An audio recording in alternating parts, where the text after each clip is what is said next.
Yeah. All right, we're recording. Good evening and welcome to the Planning and Zoning meeting this evening, Thursday, July 7th, 2022. Our first order of business will be welcoming our new member to the board, Mrs. Cheryl Cullum. So we welcome you, Cheryl, and thanks for joining us. And so not only do we have a new member, I think we tied another record. All 10 members are here tonight. So that's awesome. So we'll start off our evening with our public hearings, and our first public hearing will be the SSM Healthcare Site Plan -156. Mr. Burks. All board members. Good evening. Preliminary matter.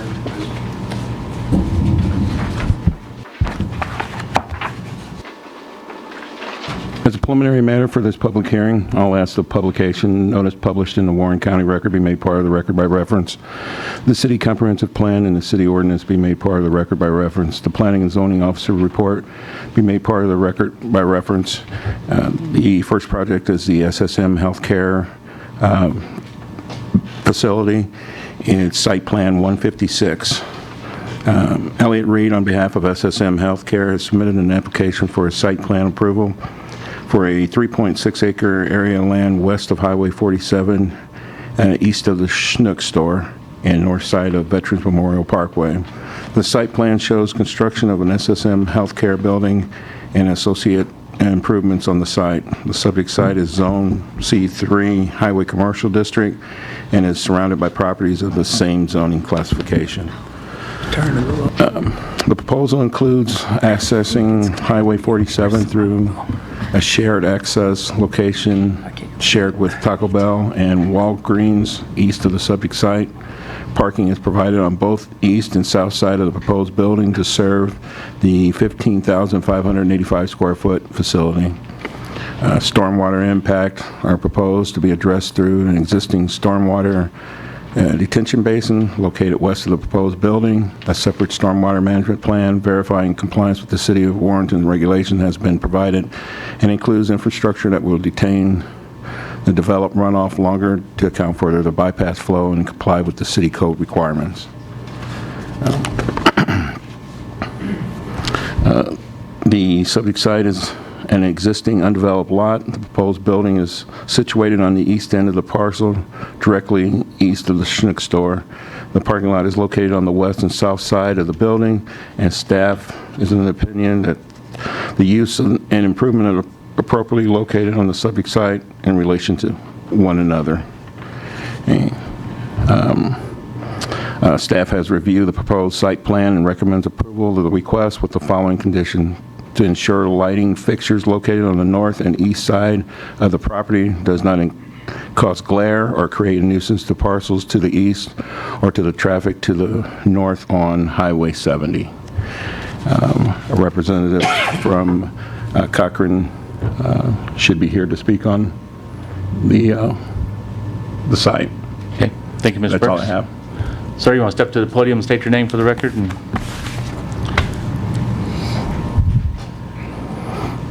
I'm Ryan Schweisguth. I'm with Cochrane, and we're the civils for the project, and I'm here to answer any questions you guys may have. Your name is Mr. Schweitguth? Yes. Thank you.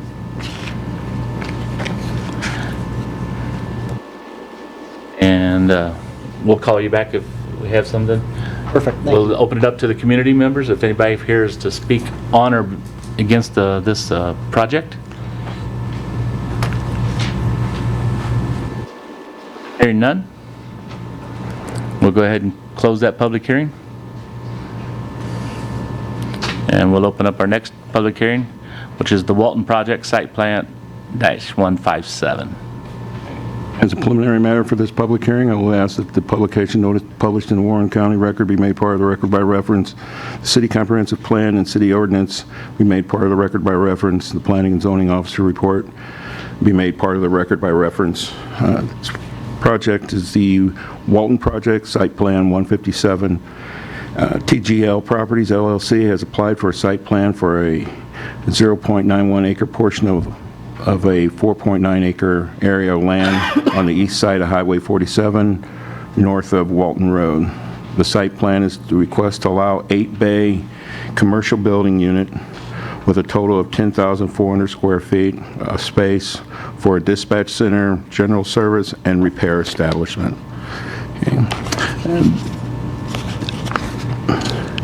The subject site is currently zoned C3 Highway Commercial District.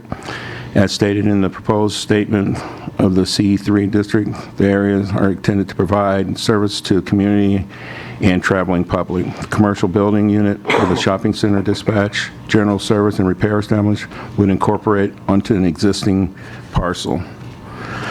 The applicant seeks to build an 8-bay commercial building unit for dispatch, general service, and repair establishment. The site is located within the existing commercial area that is a shopping oriented. The proposed 35 parking spaces and 2 ADA spaces will be located on the north, south, and east side of the building and meet city code. Screening, there is currently commercial use on the north and west side of the proposed unit, and no modifications are proposed to the existing shopping center to the north. Staff has reviewed the proposed site plan and recommends approval of the request. There's a representative here from Lewis and Beatty to answer questions on this project. State your name, please. Good evening, everyone. Brandon with Lewis and Beatty. I'm here to answer any questions if you guys have any on this project. I had a question, not necessarily for you, but Yes. more of a concern. Tim and I spoke last week. As far as the public hearing notice, the public hearing notice shows an address of 810 East Boonslick Road. And I don't know that that's correct. When I looked at 810 East Boonslick, I found that to be in Truesdale. Is that? I see a 610. It looks like 610 East Boonslick to me on my On your flyer. application? On the public hearing notice that Okay. was published, it was Okay. 810. I'm not sure. I'm not sure on that. I believe 610 is the address for like the Kroger The Kroger, Orscheln right, building. 6.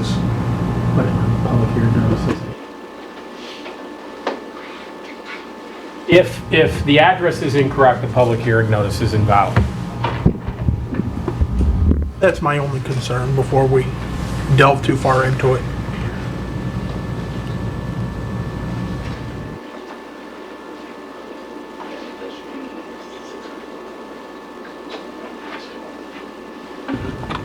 It's 610, Brandon. I believe 610 is what it says on the plan. I believe 610 is the address for the Kroger Orscheln big building. I'm sure it's probably 610, 606, 608. Yeah. 610 was the first parcel on that strip. Okay, so it probably, I would guess it is 600. Not 810. That 600 sounds right. 800 would probably be a couple blocks over. I don't know what the address for the church is, Catholic Church. Does anybody? That would That's about probably be it. close to 8. Yeah, that's about it. 800 that I found was Noah's Bark in, In Noah's Bar, in Truesdale. Yeah. okay. I'm not sure what 810 is. I mean, I believe on the drawing, I believe it's 600 block and not 800 block. But it should be Walton Street, not Boonslick. So there's no address on Walton Street. The whole lot of almost 5 acres is all one parcel. So the addressing is kind of once something's developed there, those units will get their own East Walton address. But as of right now, the address for the property is that 606, 608, 610. And how close would this project, how close is it backed up to, I mean, I saw it on the drawings and stuff. I mean, How close is it? backed up to the Kroger building and things such. If Melody, could you pull up an aerial? I mean, are you gonna, because will there be rear loading and unloading and, because I know. No. So on the rear of the building right now is just going to be parking and a man door. The fronts are going to have like an overhead bay door. You know, for somebody like an electrician or a plumbing company or something, you know, they can park their work truck in there and store some water heaters or some equipment, you know, small stuff inside. So if there's basically a grass field, there's kind of a grass field back there, and that's basically, it's going in that grassed area behind the old Kroger and the old Orschelns. No, neither of these will require but See whether if we had it wrong, it's Right. valid public hearing or not before we get too Yeah. deep into the conversation. Turn it over to our attorney. We do have a problem with the public hearing notice. The public hearing notice has the wrong address. We're gonna have to re-advertise that public hearing, Brandon. Okay. That's fine. And we'll I send that apologize for to that. you, so you guys approve it ahead of time. That's just a typographical error. Okay, And I that's- apologize to everybody on that.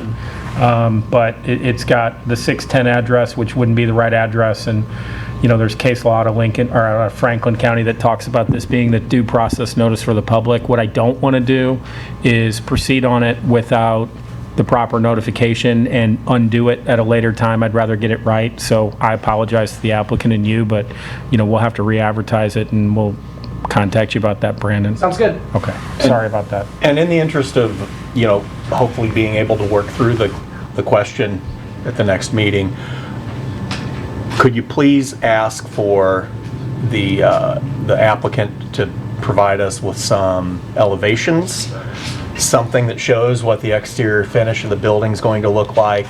I really have a hard time moving forward when all we see is a footprint. All right, I will pass that along. Thanks, Brandon. Thank you. Appreciate it. Sorry about that. All right.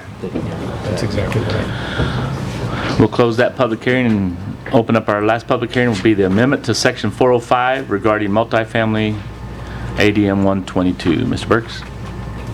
Preliminary matter for this public hearing, I will ask the publication notice published in the Warren County Record be made part of the record by reference. The city comprehensive plan and the city ordinance be made part of the record by reference. In the planning and zoning officer report be made part of the record by reference. This is a approval request for amendment to section 405 multifamily. Appendix A, chapter 405, removing multifamily as a CUP within the R3 high density residential district. Plan unit development PUD will be added to section 405.060 as a zoning district. Section 405.285 plan unit development will be deleted, and section 405.125 plan unit development will be added. Section 405.100, removing multifamily specification, changing the height limitation, and making lot areas and yard requirements the same as R2 medium density single family. Additional language has been added to the R3 high density residential district to address development of areas existing prior to these changes to minimize non-conformities. Staff recommends amendment to section 405.125 of the City Municipal Code titled Plan Unit Development. I also gave everybody a copy of the first page of the appendix. We had a discussion with the city attorney, Chris, and we're going to remove the highlighted area that's highlighted on that sheet with the Ps for single family dwelling attached, and then it will be the same as number 3 duplexes and multifamily dwelling. And I can answer questions about this, but I'll just give a brief synopsis that I think could be helpful. Basically what the change is we're really cementing in our code the plan unit district, and essentially what happens is if somebody wants to come in and do apartments, they will have to zone up to this plan district, which becomes a negotiated district between planning and zoning, the Board of Aldermen, city staff, and the applicant. So if you want to do duplexes, triplexes, quadplexes, and typically those are in a concentrated development or apartments, it'll be done through a planned district. So you can look at as what's different than apartments that have come through in the past, you know, beyond 5 years prior to us using the PUD district, is we didn't know what it would look like. We didn't know how it would be designed. We didn't have a preliminary development plan or preliminary plan to show what it would look like, so you could see how it's going to lay out, the density of it, the materials used, and whatnot. I think over time the plan district has become a better tool for you all to visualize in the zoning process what this is going to be instead of the conditional use permit. So this is really solidifying this in code. This is something we worked with our contract planner on to write and integrate and look at all the collateral consequences that are part of it. It'll correct some of the issues that have been raised with the R3 district where it wasn't allowed to have single-family residential and whatnot, so it kind of rewinds that and then pushes this forward. So I can answer any questions about it. It's a project that's been going on a little bit of time to make sure we got it right and really looked at what any collateral consequences would be to this code change, and I think it's the right way to go with our code and the right way to, deal with the planned districts that come in. You don't have to just do apartments, or that. It's just, if you want to do that type of development, you'll have to go into this double legislative planned district process. Go ahead. So how does the consideration of this question, these amendments, and the ratification, potential ratification, apply to any developments on tonight's agenda or that are in the pipeline if this is approved and ratified prior to any of the projects on the drawing board? All the developments that have come in as planned districts. It may create some technical issues with regards to getting it done from a staff level and getting it approved, but it doesn't really change what our role is and what we're doing. And we tried to make sure that we didn't substantively change any project that was pending. We would essentially, what we've always done is we would, treat them under the old code, even though we're not required to, and approve them under the old code, even if this code change went into effect prior to that. And I don't believe that the board would want to do. Can we apply the new code to them if this beats them to the finish line? Yes. We've never done that. We've always applied if they have a project in. We've always applied from a fairness perspective the code that was in place when it was approved. We had this with, similarly, we had lots come in. We, raised the minimum square footage to 10,000 square feet. Those lots, some of those lots and some of the developments were 8,000, but they were in process prior to that code change. So but just from an equity standpoint, we've always treated it that way. Thank you, Mr. Bill. So I've got some nuts and bolts questions on some of the different elements. Is it better to do that during the public hearing, or is it better to do that during the Probably discussion. Discussion? Yeah, Okay. I think so. Okay. We'll open it up to anybody in the audience that wants to speak on or favor that or against that.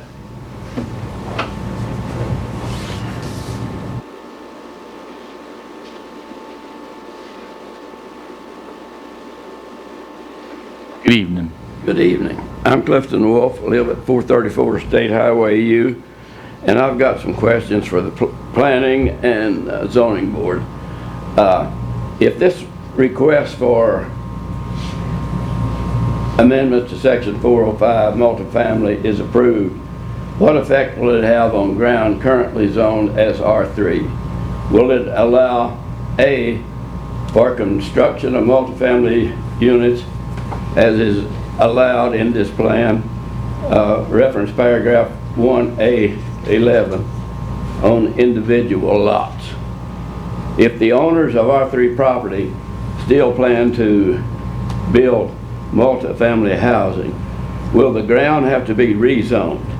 If so, will this be automatic or will require a complete rezoning to restore what is available to us now?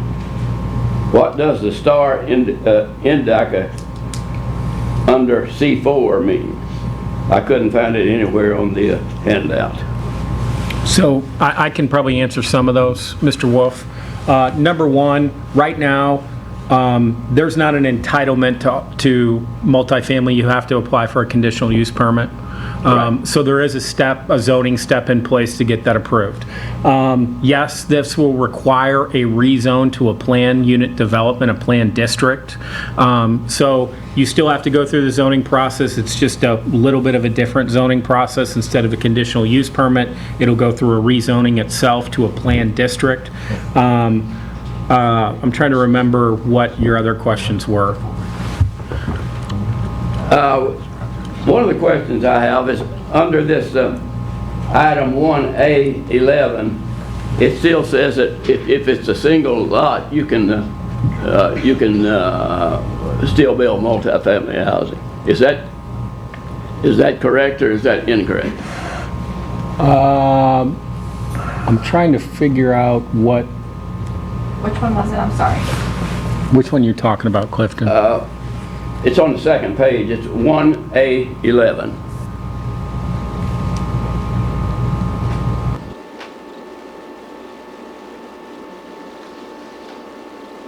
We've had some engineering done on we've got 13 acres in this multifamily house. No, the individual lot multifamily development is based on, that was a correction to the zoning code back when there were duplexes and triplexes that were approved for developments 10 to 15 years ago, that unbeknownst to the city at the time, you had developers building duplexes at a 8,000 square foot minimum size lot, and then by meets and bounds description, subdividing and selling half lots below the minimum lot size. So that was never authorized by the city. What the city did during that time period were, there were, I call them orphan lots, remaining lots from those developments that were left over. And what the city contemplated a lot of different actions, but what they didn't want to do is the people that bought half a lot to undo their sale of the property because it was done in violation of the zoning code. So they basically created this mechanism where all the lots that were approved under that kind of regime were legal lots that could be lot splits from an 8,000 to a 4,000 square foot lot. But probably for the last 6 or 7 years, maybe even a little bit longer that, Mr. Wolf, you could not bring in a new development and split it. You could only use those lots that were then existing that were kind of developed under that process, if that makes sense. So it's kind of a, Well, it might make sense, but I don't understand it. Well, I understand. Let me ask you a question. If I have a lot that's 80 feet wide, zoned R3, and it's 125 feet long, can I build a duplex on it? If you want to do a planned district, yes. If I go into a plan, so I Yeah. can't? Yeah. Okay. All right. Thank you, Mr. Wolf. You're welcome. Good questions. Anyone else? Any other comments from the commission at this time? We'll close our public hearings. And at this time, it says public comments on there. What is? No public comments. No public comments now? Okay, thank you. We'll open up our regular meeting for this evening.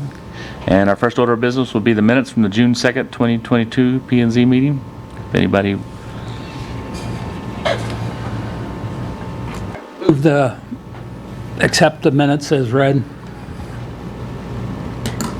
Second. I have a motion by Mr. Cooper, second by Mr. Deach to approve the minutes as submitted. Any other comments or questions? Roll call vote. Mr. Costello? Yes. Mr. Deach? Yes. Mr. Jason Cullum? Yes. Mr. Barton? Yes. Mr. Durbin? Yes. Mr. Cooper? Yes. Mr. Priest? Abstain, I was absent. Mr. Dieterman? Yes. Mr. Cornell? Yes. Ms. Cheryl Cullum? Yes. Motion passes. 9-0 with one abstention.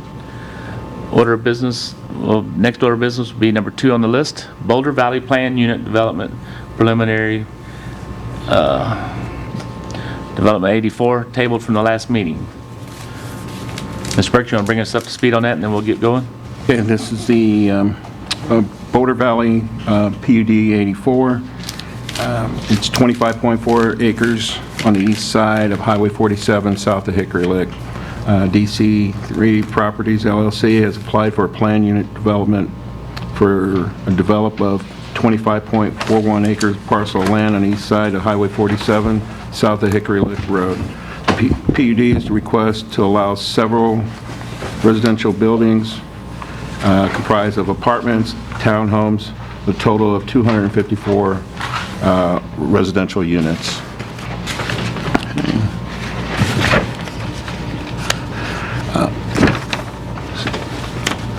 The area to the south and east of the subject site are zoned R3, and the area to the north and west are not located within the city of Warrenton.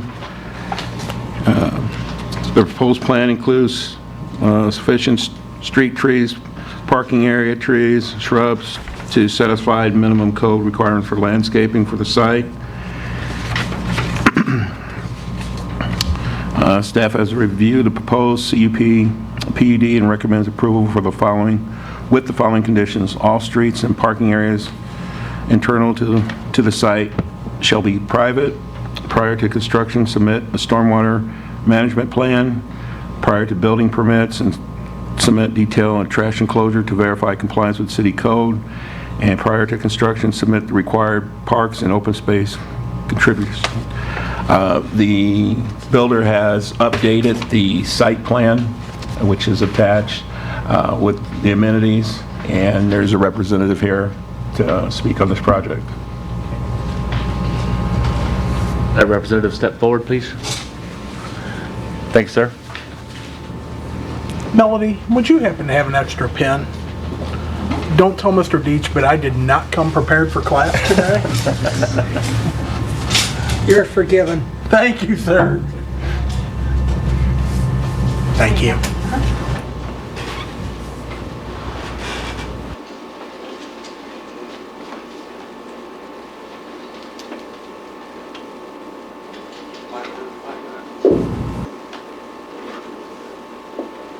You want me to hold it up here while you're... Sure. Yeah, we can.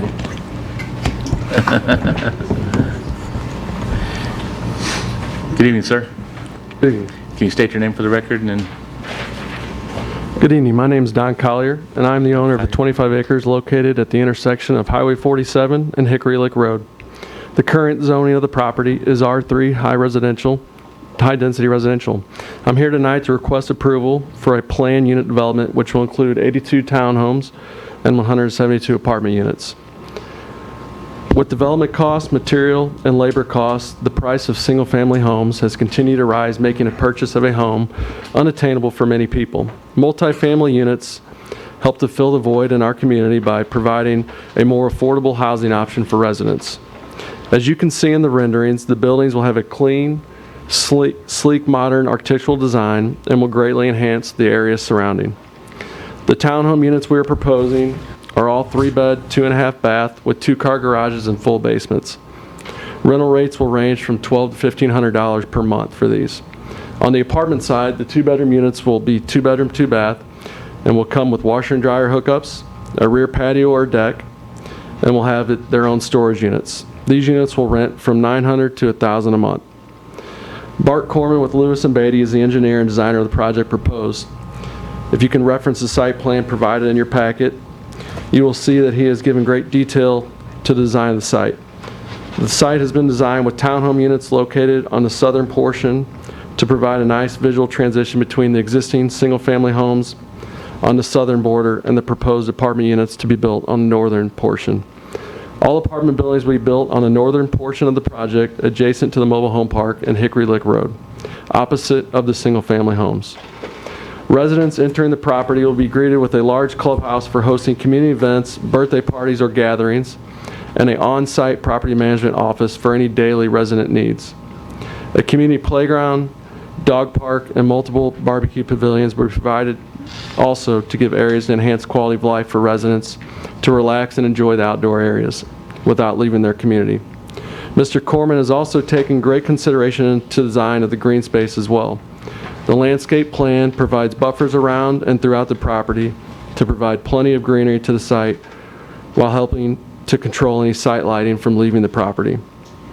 Within the community, the site has been designed with a circle-like pattern for easy traffic flow of residents and any service vehicles such as fire trucks and ambulances that would need to potentially serve the property. 2 entrances, one off of Hickory Lick Road and one off of Highway 47, have also been provided to help alleviate any traffic congestion when entering or leaving the property.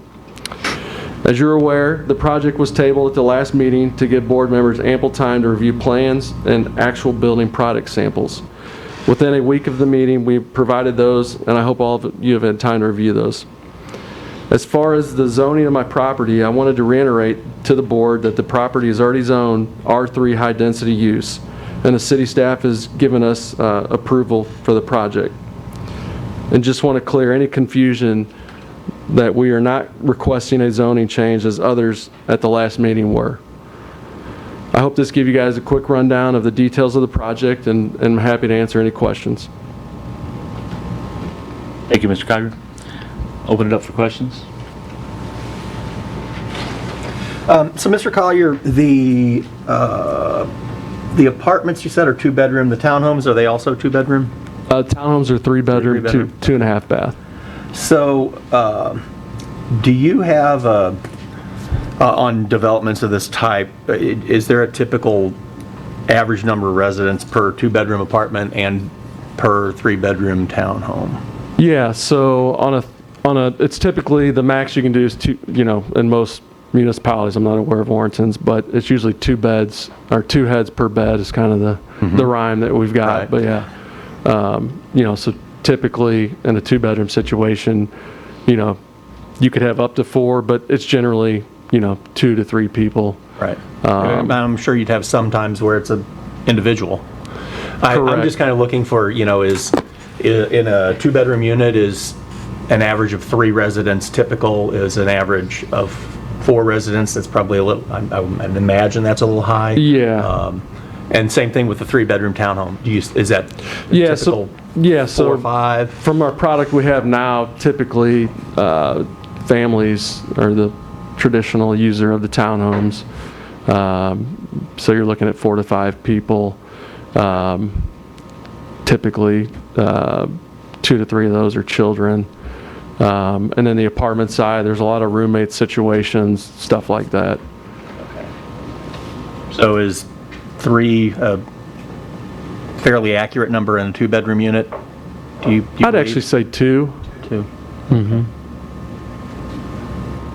So I noticed, and thank you for providing the updated plans. Sure. When they were first provided, it appears that there's been the addition of some additional maybe dog park space. Is that right?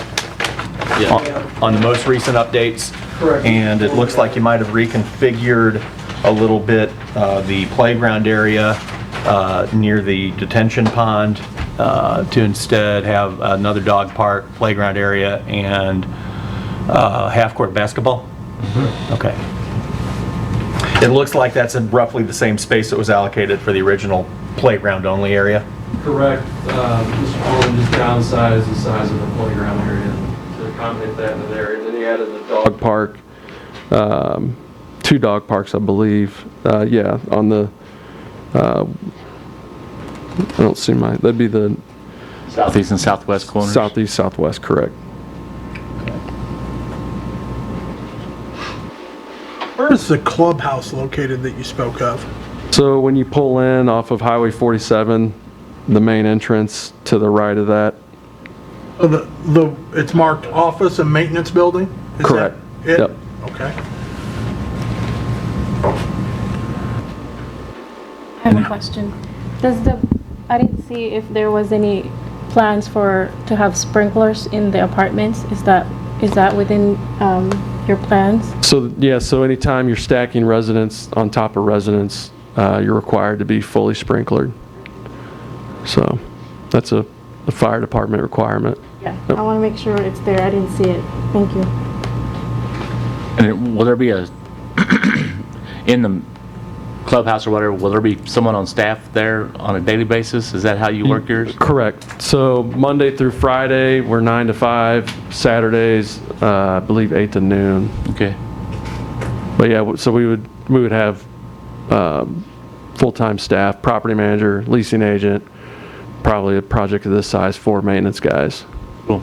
So, or maintenance people.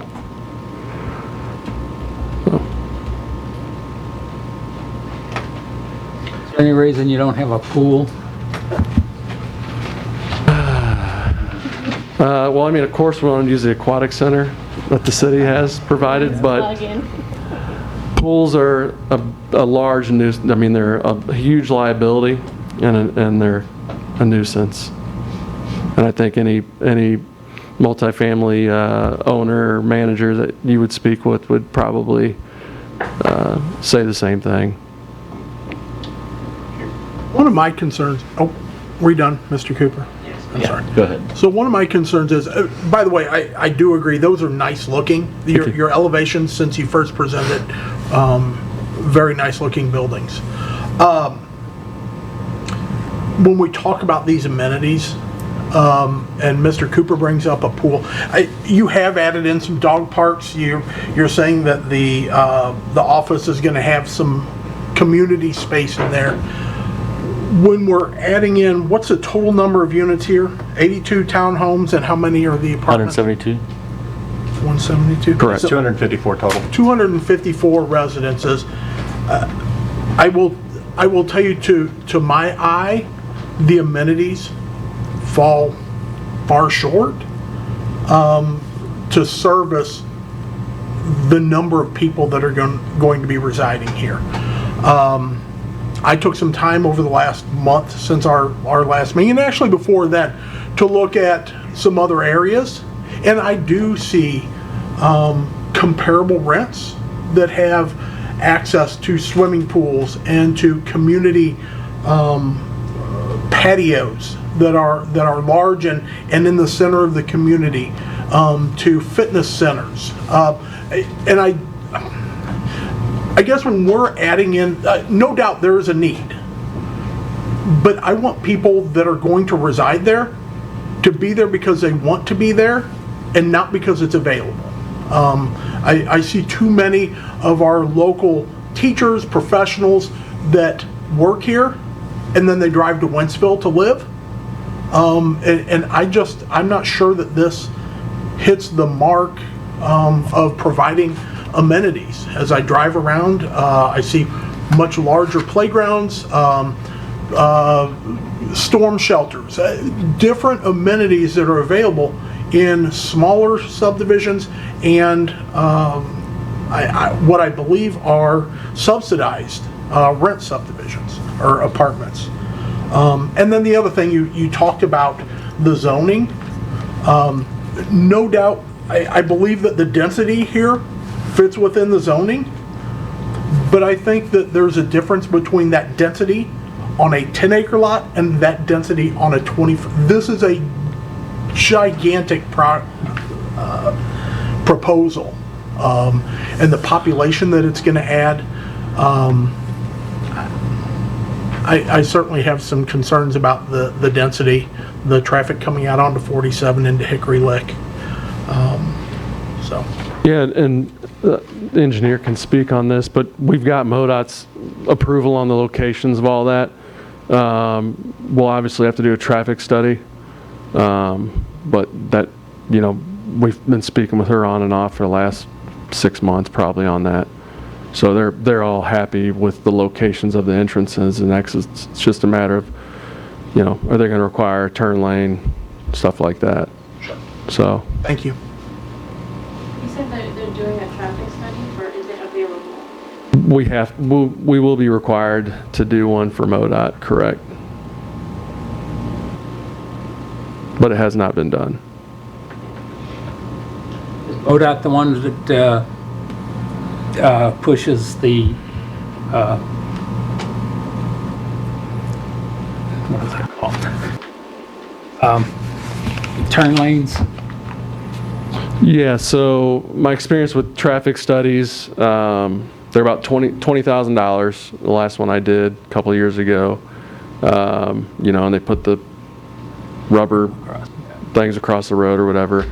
But yeah, so they'll get an account and they have a calculation. The engineer has a calculation for how many residents we have and how much traffic we put on the roads, and that'll dictate what's needed, essentially. Bart would have more information on this. If I remember, the count's fairly low on 47. But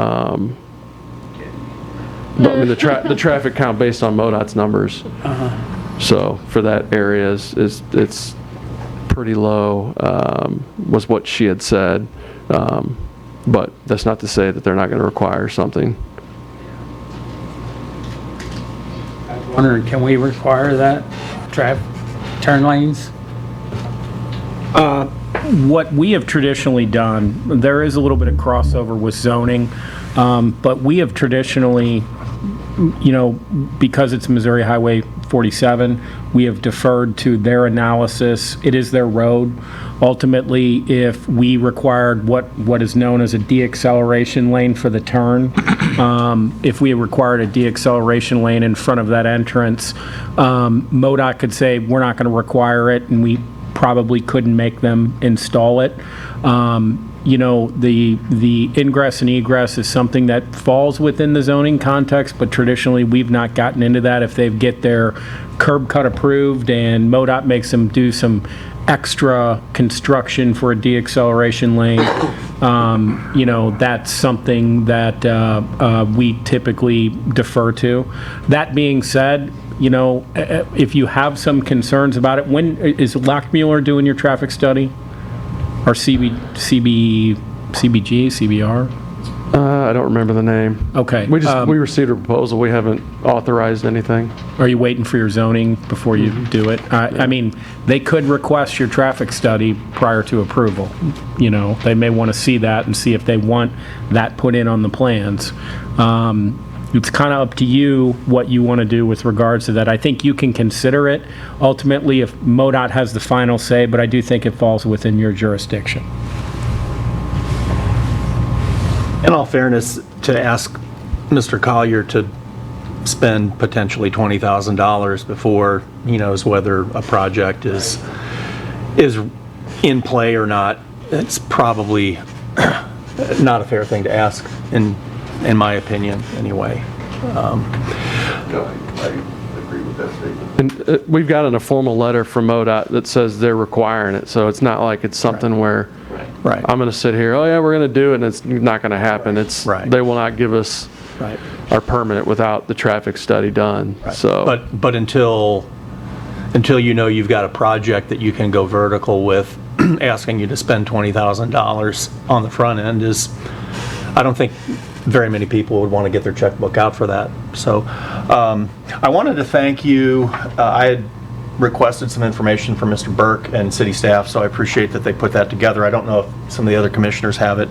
But as you recall, at our last meeting, I brought up the question of how many apartments have been approved and developed or are approved and not yet developed in Warrenton over the past 5 years. And so Mr. Burke's provided for us that from 2017 to present, there have been 145 apartment units in that 5-year period that were added, and another 180 units that would be condominium, duplex, triplex, or quads. So that's a total of 325 multifamily units in that 5-year period. In that same period, we've had 287 homes constructed through May of this year from 2017.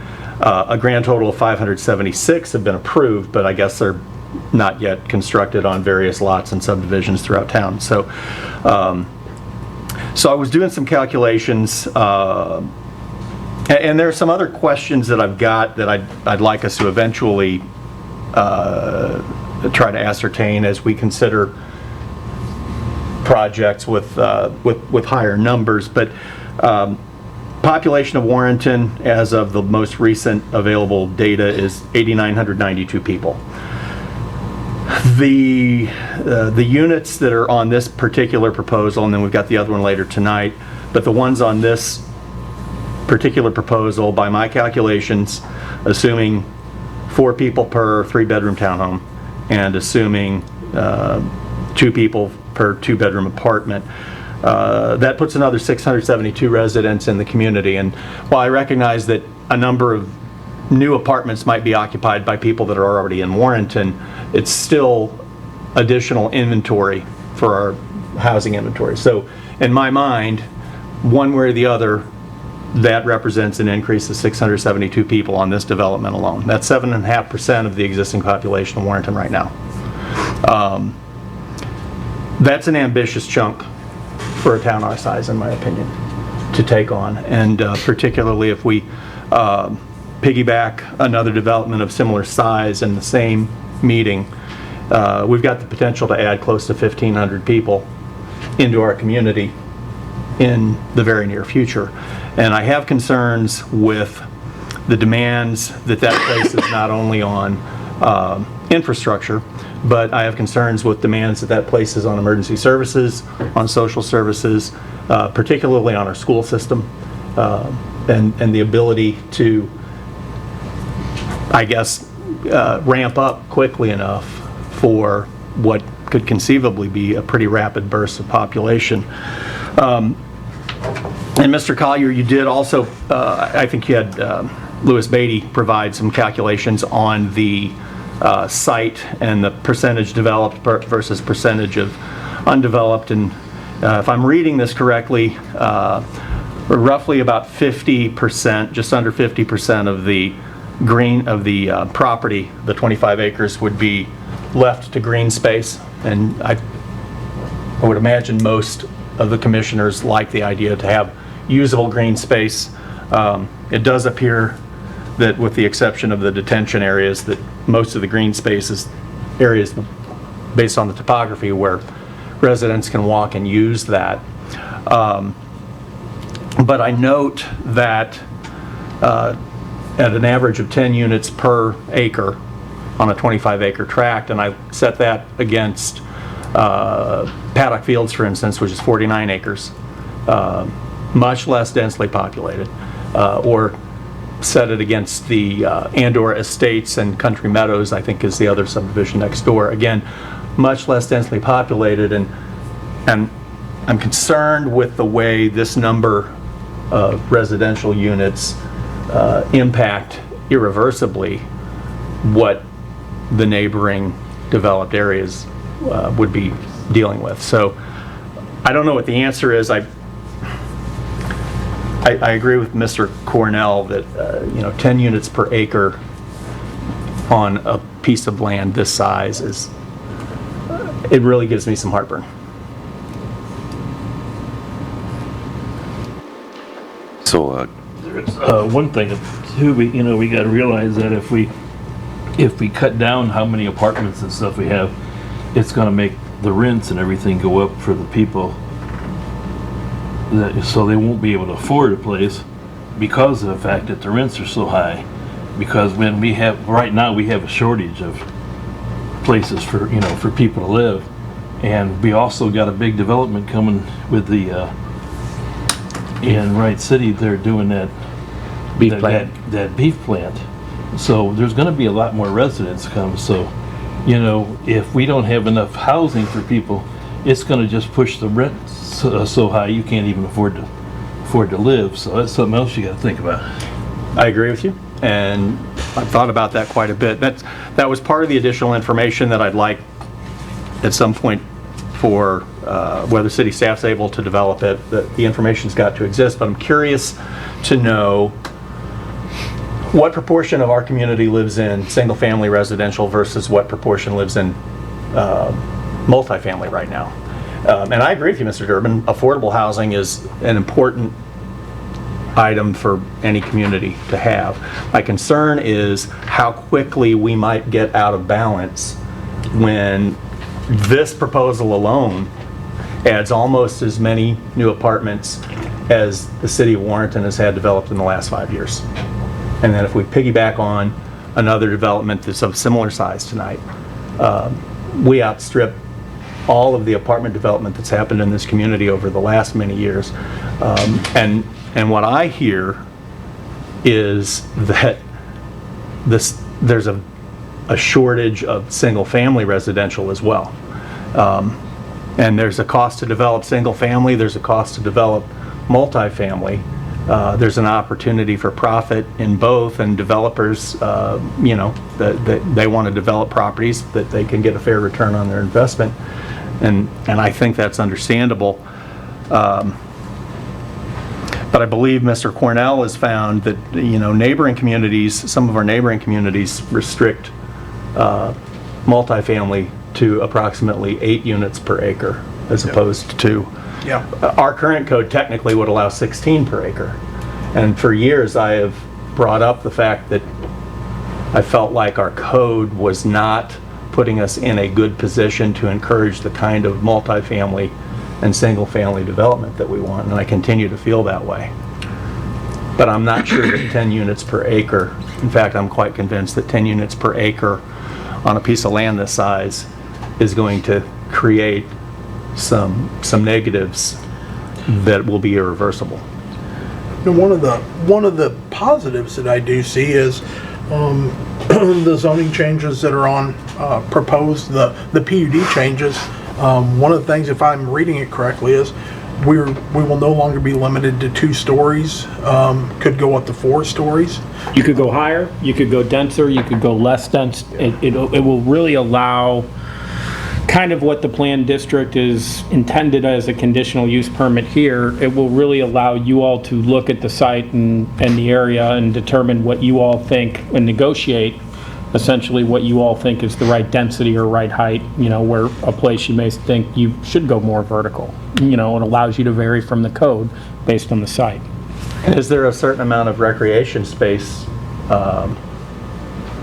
as either an area or a per resident that should be included and incorporated in those? So we talked about that, and one of the things, we actually talked about this, I talked with staff about this today as we were presenting this code change, and not to jump back and forth, and if you can indulge me for a minute, Mr. Collier. The idea being that we don't want to set minimums because in our experience, the developers come in and say, I meet your minimum standards. I mean, on both these projects, these apartment projects, we've heard time and time again, well, I meet your standards. Well, this is a conditional use permit for a planned district. So we vary the standards. We have the right to vary the standards. We have a right to say, okay, I get it, under the R3 or under this zoning, you may be under the density, but since this is conceptually a planned district, we want it to be less dense because of the size of this lot or the surrounding area or whatnot. It is my opinion that I don't think you all should put minimum standards in, because I think what's going to end up happening is people are going to draw the minimum and then come in and say, where really what the purpose of the planned district is to do, and really what we're doing here today is, look, this is dense on this site.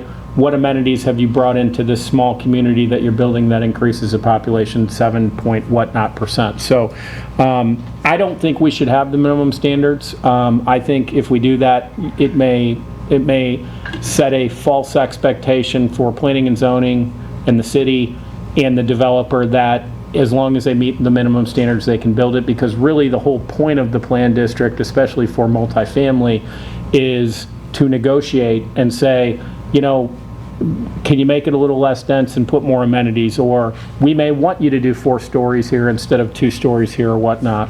And that's really what we're doing here today. So no, there's not standards in there. There's not, I mean, that was one of the things Tim said to me is, do we want to draft in here this certain amount of park space or this percentage? I think that will handcuff you in looking at the designs of the planned districts for what you think is an exceptional project that deserves or should have a varying of the standards. Certainly no disrespect to either one of the developers here tonight, because it's not specific to either of you. But when we talk about having a pool, a community center, paved walking paths, community gardens, when we have those, this is not a philanthropic venture for either of you. I understand that, but my belief is that we won't see those amenities in this community until somebody says that's what the expectation is.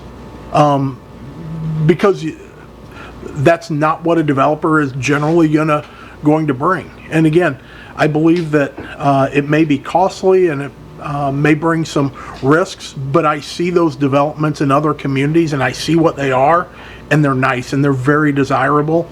And the rent, quite honestly, is not out of line with what you are stating the rent is going to be here. So, dropping back a couple questions just to get in. So, how long will it take, in your estimation, to build the townhouses and the new, the 2 and the 4 family? The reason why I'm asking for the entire development is because we're talking about a time frame for ramping up of schools, ramping up of social services, and my son just moved into Lee Summit about a year and a half ago into 2-story apartments that were going in. But there's still people moving in, and they just finished the one building. So I'm trying to think of how long would it take for the total build for this and then an estimation of how long it typically takes to fill. 1 year, 2 years, 3 years, because that would give more of a ramp-up time for social services, et cetera. Correct. Yeah, so Bart and I have looked at phasing this in 2 phases. And so the first phase, basically it's not quite exactly split in half based on where the traffic is and everything, but basically it'd be 2 to 3 year build for each phase. And these things are, as the other development area can tell you, as soon as they're done, they're full. So there's a huge demand for them. Yeah, and there was a demand, and probably 2/3 of it was full right away, but then there was still some that it took another 5 to 6 months to totally fill it. So, okay. Thank you. I went to a meeting last week with the Warren County Economic Development Committee, and one of my concerns, and it's been my concern for many years, is that no one wants to grow, but everybody wants new businesses to come in, and new businesses will not come to Warrenton. I've seen it for years because there's no place to live. And I witnessed that as a teacher when I moved here in 1989. There was no place to live. So I had to move my mobile home here in 1990 just to have a place to live. And the Warren County Economic Development Committee, Mr. Durbin talked about the beef plant. Well, that's just the beginning. I mean, they're excited. There's more coming, they say, if we're ready. I'm not saying that, I know this is not going to be spur of the moment, like you just said, you're not going to be able to build this, but we need to be ready when these places come and these people are, I know Mr. Etcher's working his tail off for the economic development. He spends a lot of time on the phone trying to convince businesses to move here. And, I know I wear a lot of hats now that I'm on this board and on the school board, and so I hear it from all angles, but and I respect what you guys are saying too about the amenities and stuff like that, but I do have an underutilized pool, and maybe this will help get something going there. Well, and I know the city's going to have to step up too and do some stuff too eventually too, but with. Well, I think the underutilization of the pool, though, it would get some increased traffic from increased population. But a community this size needs to have enough outdoor recreation space for families where they don't have to travel. You can't send a kid on a bicycle down Highway 47 all the way to the south side of town and say, have fun at the pool. Right. And with the number of potential families and residents, many of whom would be children of all ages, they need some room to move. And I think open space is important, whether it's a pool on this site or whether it's larger open space where they can play ball or whatever else. And that's why I keep coming back to the question of the density. And I recognize that we could be looking at a project that tried to shoehorn in another 150 homes on this site, potentially. But part of our mission is not just to zone, part of our mission is to plan. As Mr. Graville pointed out, planned unit developments give us a tool and a mechanism to ask for things to make the development itself better for the people that potentially live there, and to make the development a better neighbor to the people that are already there. And absolutely, any new apartments and any new single-family homes represent a growing population in our community. And if we ever want some of the things that you're talking about, Mr. Barton, if we want big box stores, or if we want more restaurant choices, or if we want more recreation opportunities locally, that requires rooftops. So I think we all get that.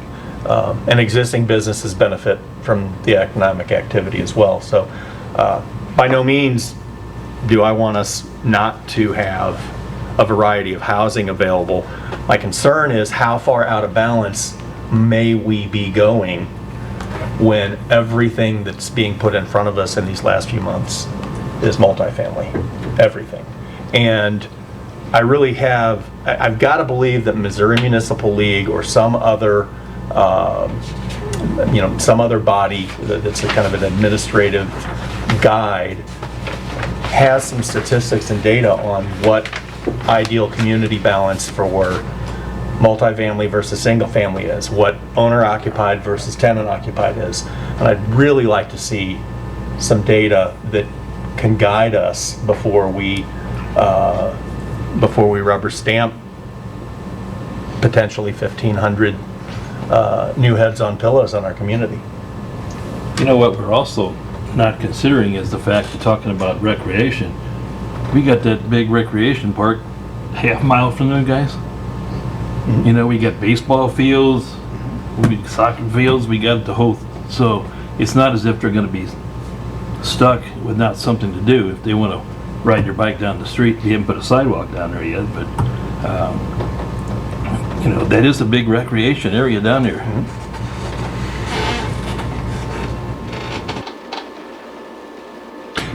Yeah, and part of it too is looking at this, if I'm going into it and I just have a small child, or if it's two people, each one has a roommates, I don't want to deal with the yard. I don't want to have the single family dwelling, and some people, like my son and others, they want to live somewhere like this where they're not maintaining, and they don't necessarily want something because they'll go to the huge sports complex down the road. So it's 6 of one and a half dozen of the other, really, when I think you're looking at it.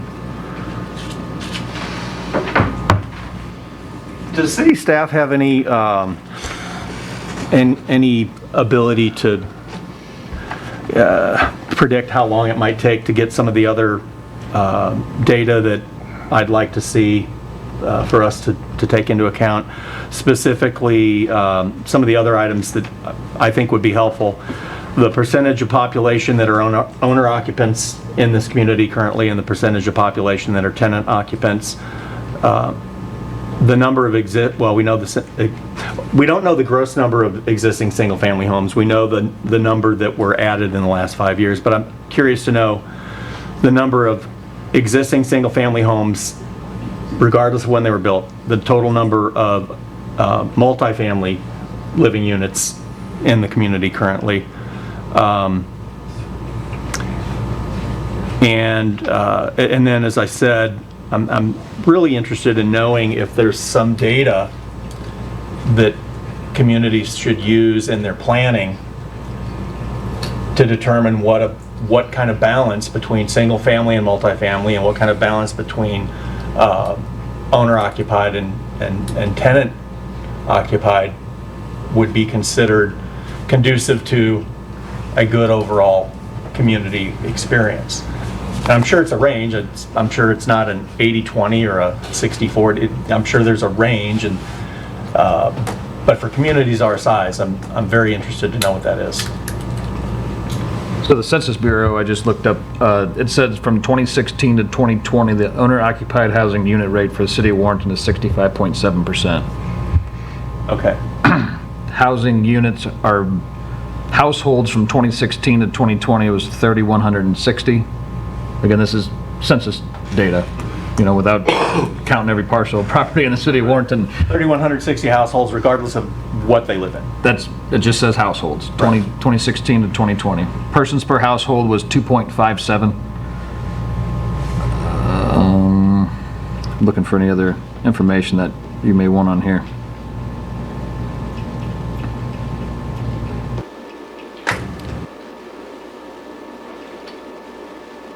We do issue rental occupancy permits. So, now that is a program that is a somewhat new program. There would be an ability, I don't know how accurate the data would be. I think there would be some... There's still some that haven't switched people, so we would not have that process We wouldn't yet. be able to say, hey, this is exactly, and that was kind of a voluntary process, and then as we found people, it's not as difficult as you think because of the water, we have utilities, water and sewer. But there's a count on how many rental occupancy permits we issued last year. I don't know what that is. I don't know. I think we'd have to ask Mike Cross, but I think we could probably get in a range of this is kind of where we're at. And there are guideposts, recommendations, community, what's the properly balanced apartment community, single family percentage. I mean, that we could probably fairly easily give some of those guideposts that have been put out there from some of the planners that are out there. Well, based on Mr. Struckoff's information that he just gave, I did a couple calculations. So if we use that total number of households and 65% of that is single family, we have roughly 2,000 single family homes in the community.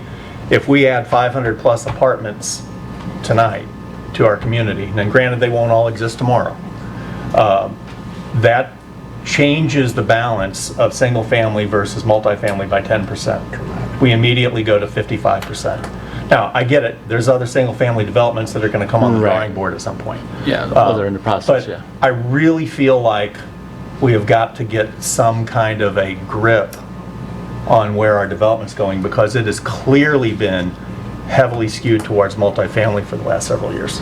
And it's clearly continuing to trend in that direction. And like Jason said, though, that's because that's what's trending now. A lot of people have no desire to have a house. They just want a place to come home to that's comfortable. And that's me. I live in an apartment in a basement. Well, and I just want to make a comment. I think those are all factors. I don't think you can point to one factor, because I've had one engineer who does a lot of work in our community tell me, I asked the question a couple of months ago, why are we getting so many apartment developments? And the response was, because it's too expensive to build single family homes right now. And so this is where, so there's also a cost benefit to the developer. So there's a variety of factors. I think there's need, there's cost, there's convenience, there's a variety of factors that come into play why we're seeing so many apartments. And really, this is not just a trend here in Warrenton. This is a trend in the metro area completely. You can see what is happening in St. Charles, what's happening in St. Louis County, even what's happening in St. Louis City. The only housing that is thriving in the city of St. Louis, I mean, they're putting up 4 or 5 different apartment complexes, large-scale, multi-level apartment complexes that are there. So I just want to make sure that it's not just because the need is driving it and the developers are responding to the need. There's also, a cost aspect to it, and from, one of the engineers that appears a lot in front of us and has a lot of projects, the comment was made, it's just too expensive. The margins aren't there for single family right now. That's why we saw, before this project, a bunch of duplexes, because it was cheaper to do that, and then even requests to do the duplex split. We saw triplexes, and now we're seeing apartment complexes. So I think, I just want to make sure that we're not pigeonholing ourselves, well, there's a need and that's why this is coming here. I think there's other factors that come into play that as well. When you talk about the last 2 years of what development that's come in front of you. And I want to go back to my question earlier with the staff on site there. So I rent one of these. What's my expectations as far as outside maintenance of the building and so forth like that?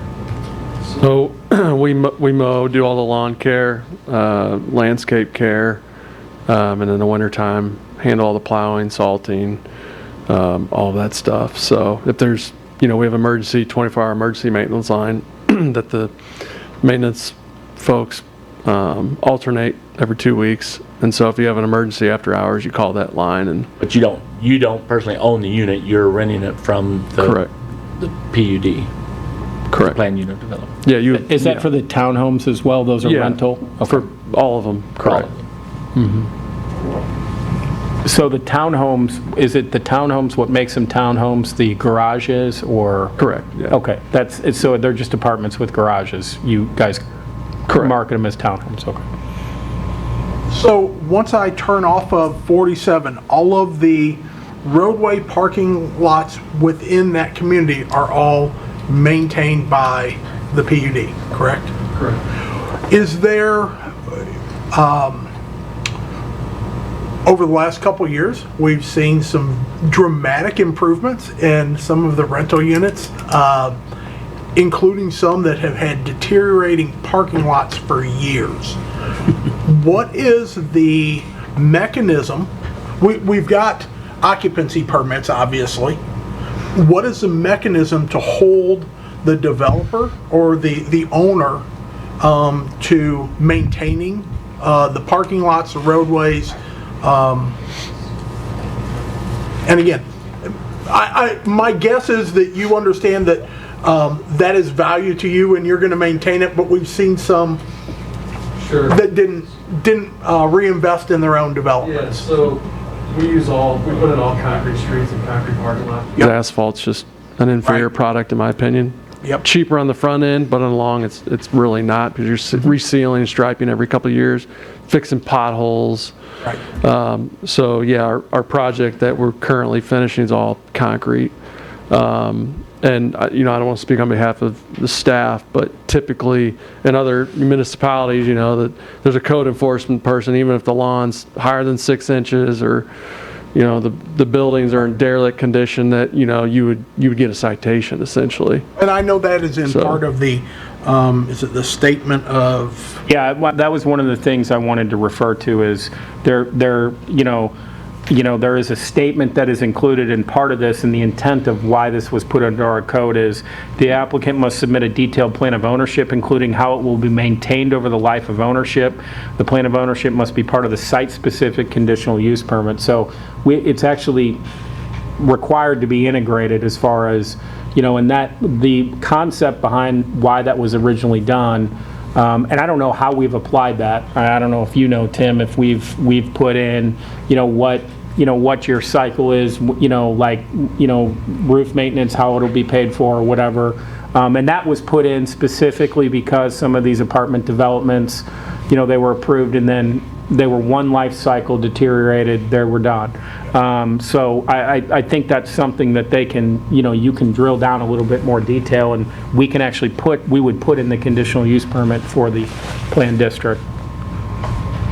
Speaking of that, we've been talking for some time now, and we are at varied levels, and some are even theoretical, looking at holistic data.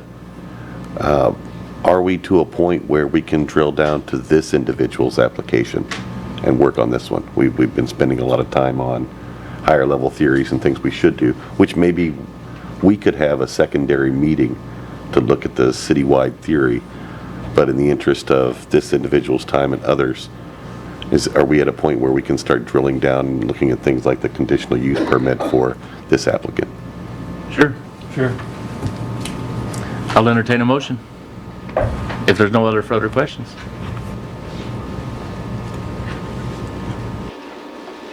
I'll do the motion for accepting the apartment complex for.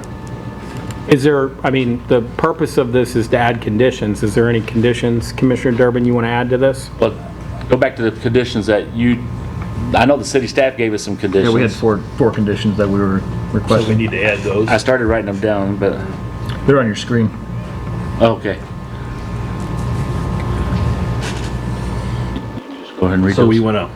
we want to add to our approval here, all streets and parking areas internal to the site shall be private.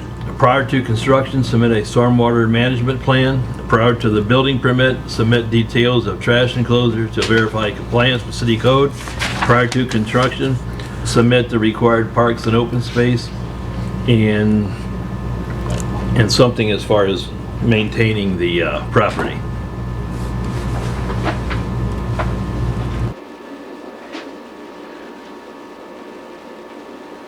Mr. Cooper, did you want to make a comment? I'd like to add a couple things to that. If you don't mind, I would like to add, You have to turn around and speak. You have to speak to your thing. Sorry. I would like to add a couple things to that. I'd like to see a little bit more brick on the apartments, like the whole lower level of the apartment complex. I'd like to see some of that in there. And I made a point about turning lanes. I would like that on both roads, so to ease the traffic through there. And then I still think I would like to see a pool with that. I'm with you. Or maybe more amenities for the density. Yes. I think we should probably be specific if we're going to add a pool, that we should probably have some understanding of what the size of it should be. If there are additional amenities beyond that, we probably should stipulate rather than have the developer guess what they would be.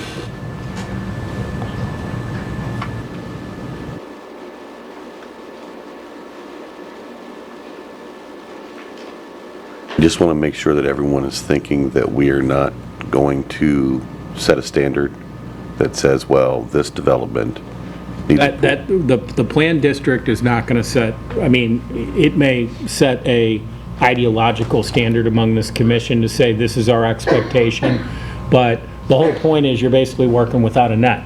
There is no minimum standards. Okay. So the There to be idea... a precedence for... Yeah, the idea being that you're looking at each development individually for what you think is best for this proposed development. I guess I'd ask the question, if conditions are being offered, can we put a condition in to reduce the number of total units to no more than X number per acre?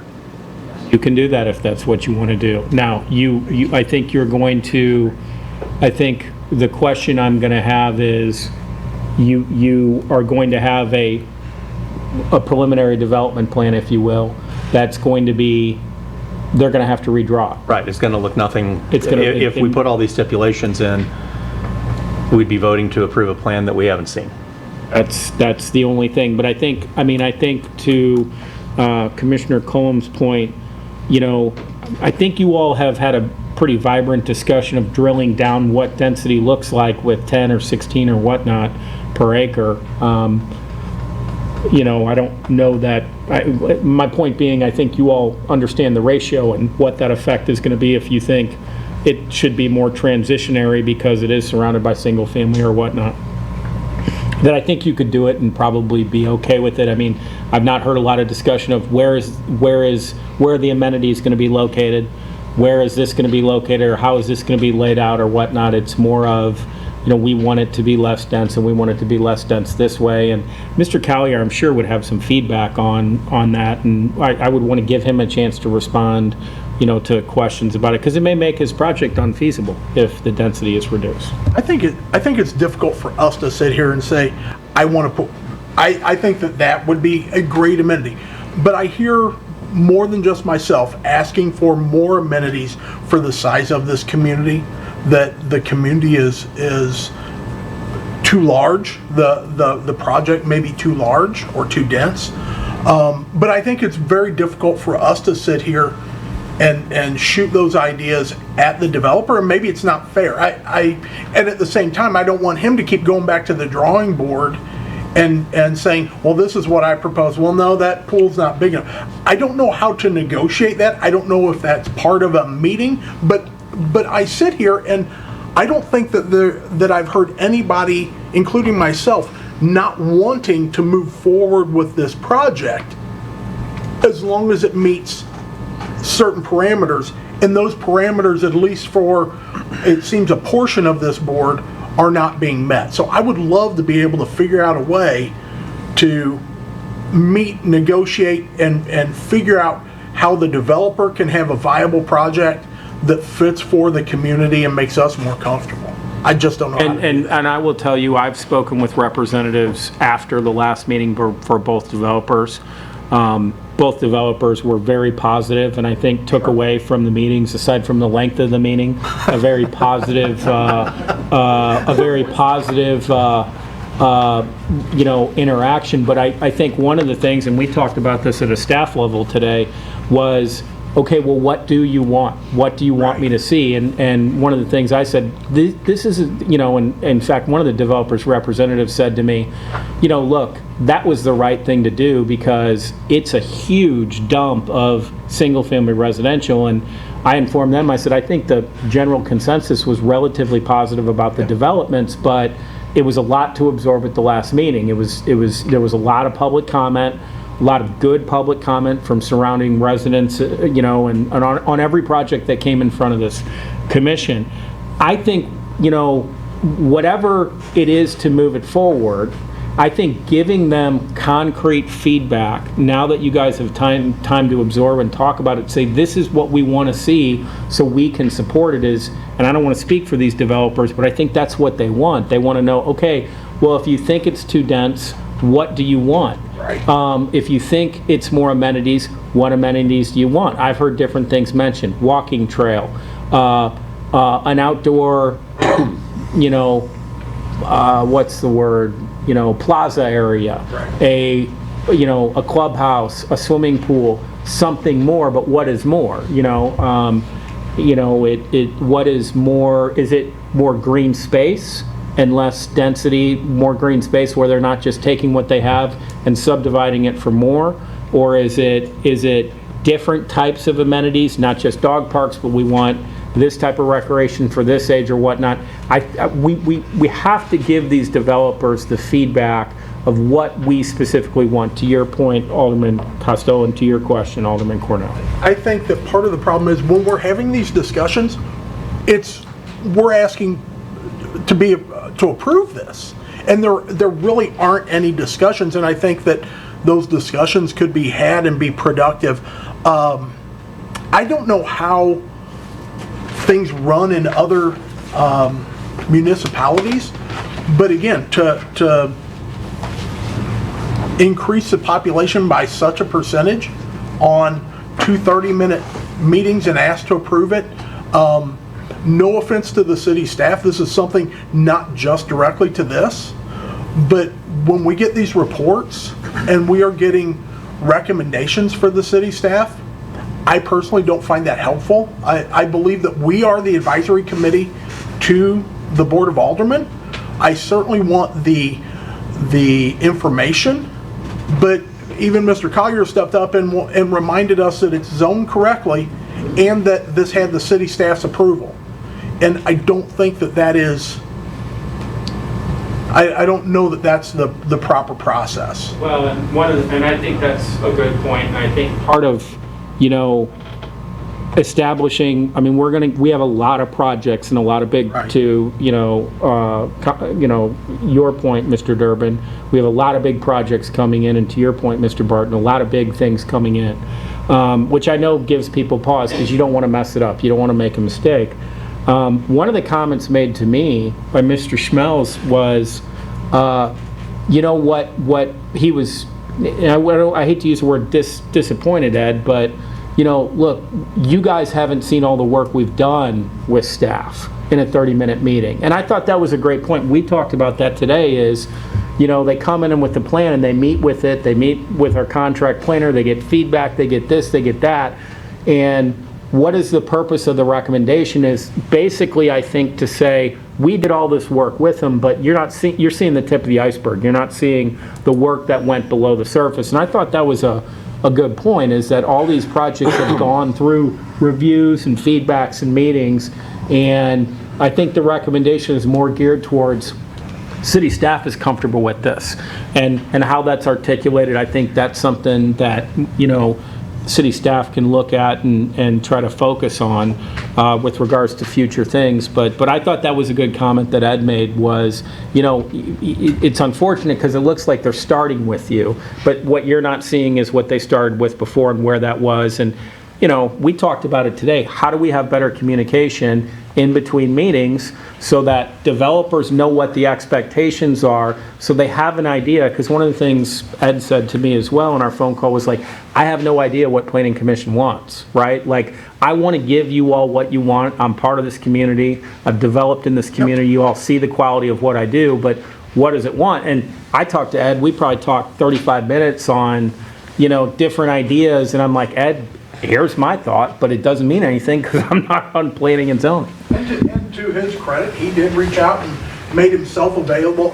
I just wasn't comfortable with that one-on-one to call you, but kudos to you for wanting to find that information. So. Do we have work notes from your work sessions that maybe this group can actually have, read into before we have to make these decisions? Because I think that would be very helpful to have your work session notes along with, all these To presentations. kind of know where they started Yeah, and, so and what are the changes that have Correct. been made So to we are move not forward. duplicating some of these conversations, and we exactly know what you've talked about.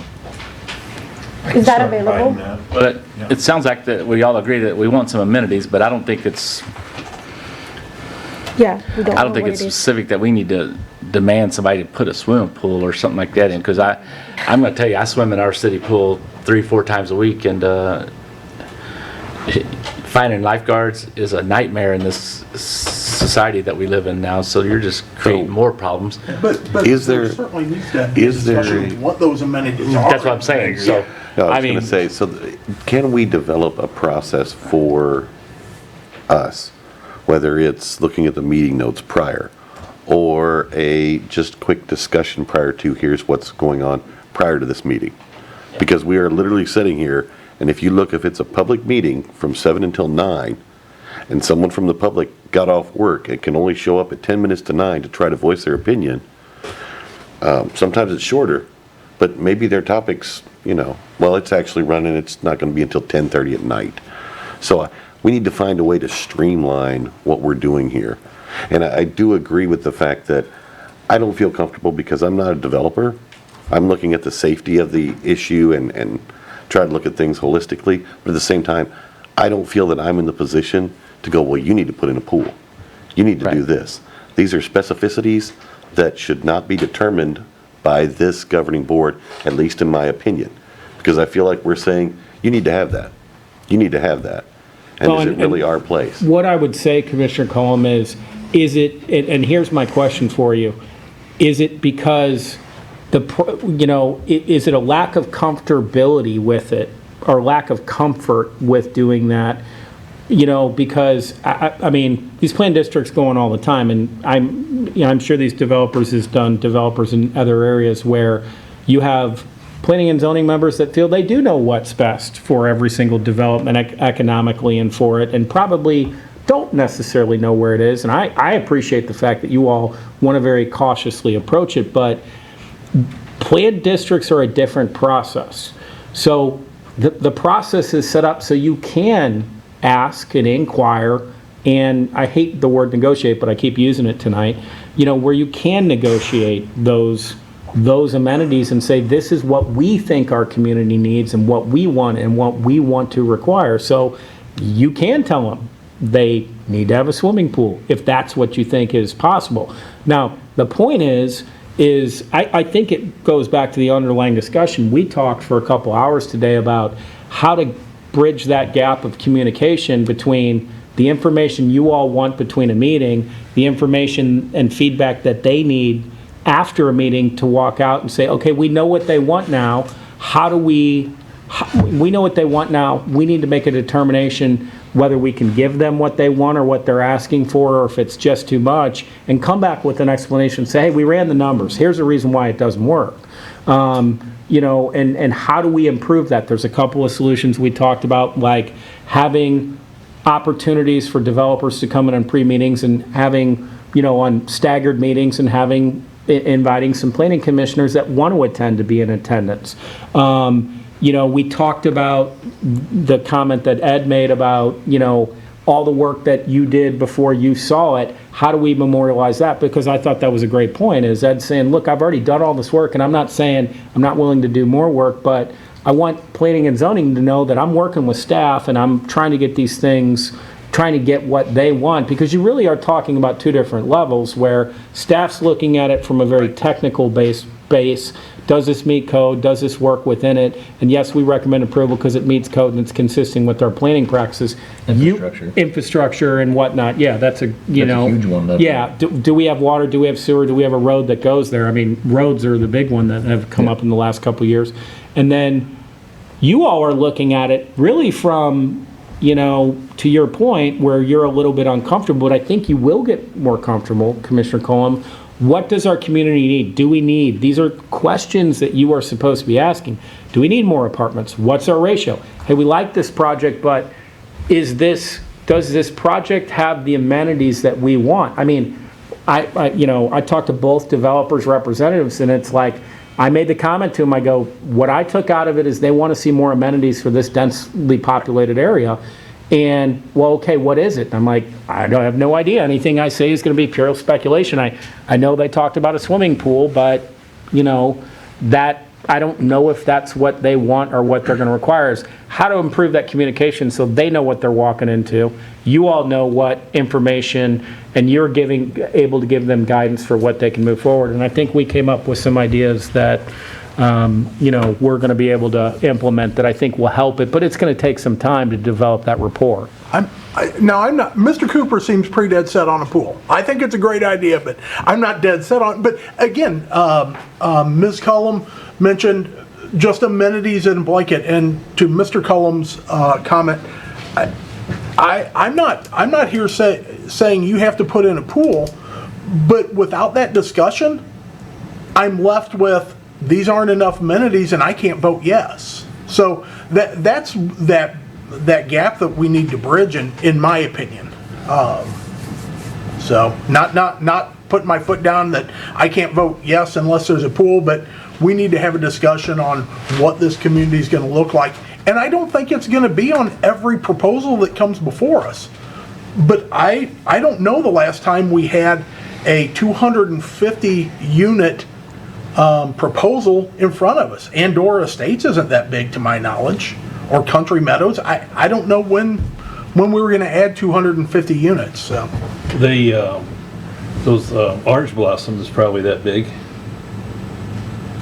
Orange Blossom was 2 projects, so. Yeah. Yeah, but I mean, What about even the Creekside? first project, how big was the first Original project? Creekside?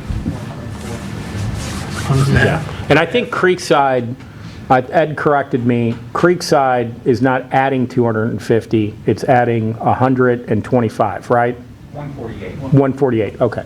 So it's not 500, I know that 500 number, Ed was pretty quick to say.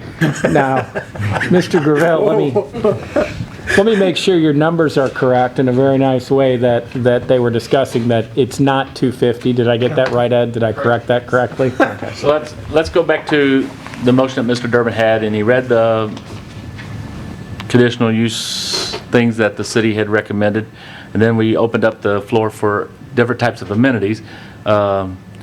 Is it possible that we could say between now and the Board of Aldermen meeting that they could come up with some ideas that they could present to the Board of Aldermen that they would be happy with, or based upon amenities?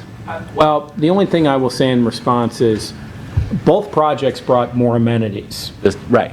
But I don't want to speak for the applicants on it or what ideas they have, and I don't know, Mr. Collier, if you have any feedback on amenities or what it is. I know you've done these in different, jurisdictions.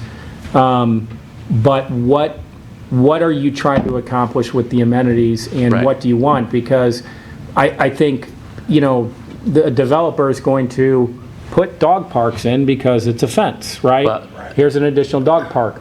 That's a great amenity. Communities love that amenity. It's probably one of the most popular amenities. But if it's not more dog parks or more pickleball courts or a half basketball court, what is the amenity that you're thinking of? Is it a walking trail around the complex? Is it, is that amenity going to have public access? There are a lot of cities in their PUDs that require public access for some of the amenities that are not internal to the site. What feedback on amenities do you guys have that maybe you can think of and talk about? From what I saw tonight was everybody was kind of set back with take away some playground to put 2 extra dog parks in. I'm not a dog person, so that doesn't excite me. But having a place for my grandkids to play excites me. The other thing I would say, since these are multifamily homes, you're going to have more children, maybe more families living in these apartments or townhomes, school children.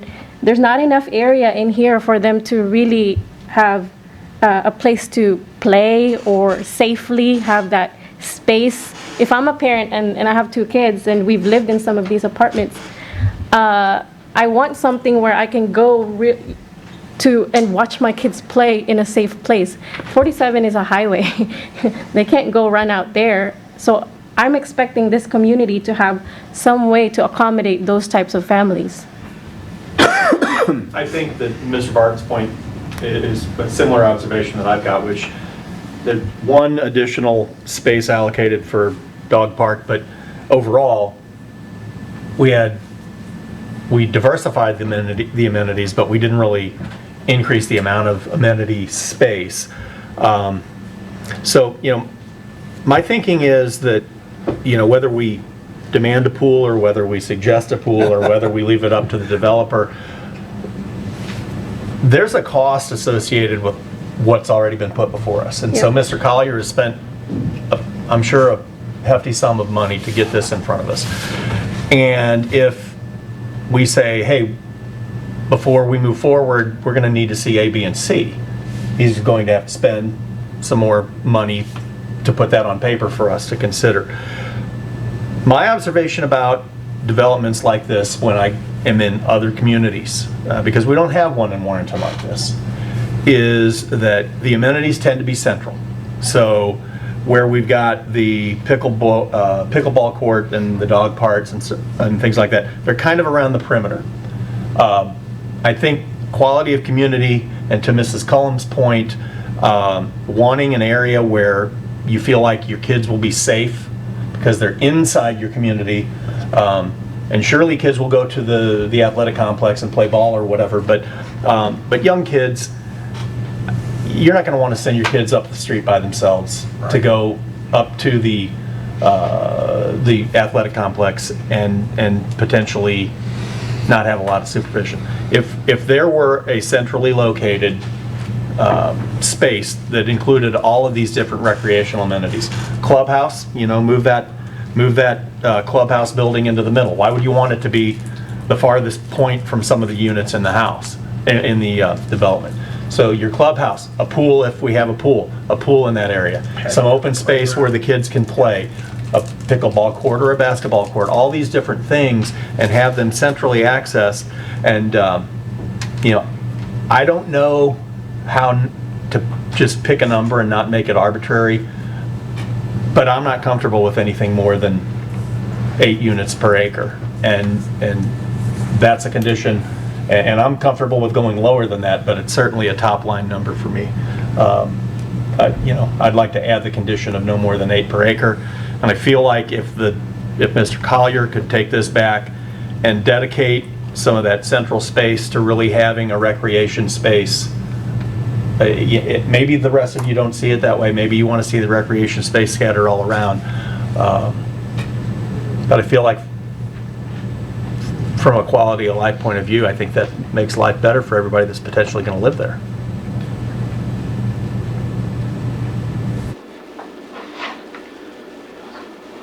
I would just add that I share your concern about the density.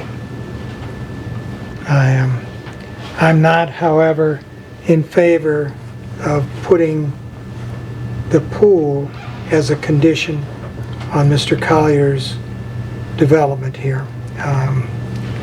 My own experience in past with pools is they involve a great deal of maintenance, they involve supervision, they involve liability insurance.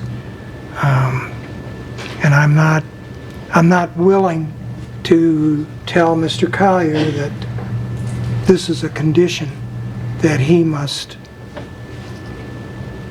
come up with, abide by. Other kinds of things, dog parks, cat trees, whatever.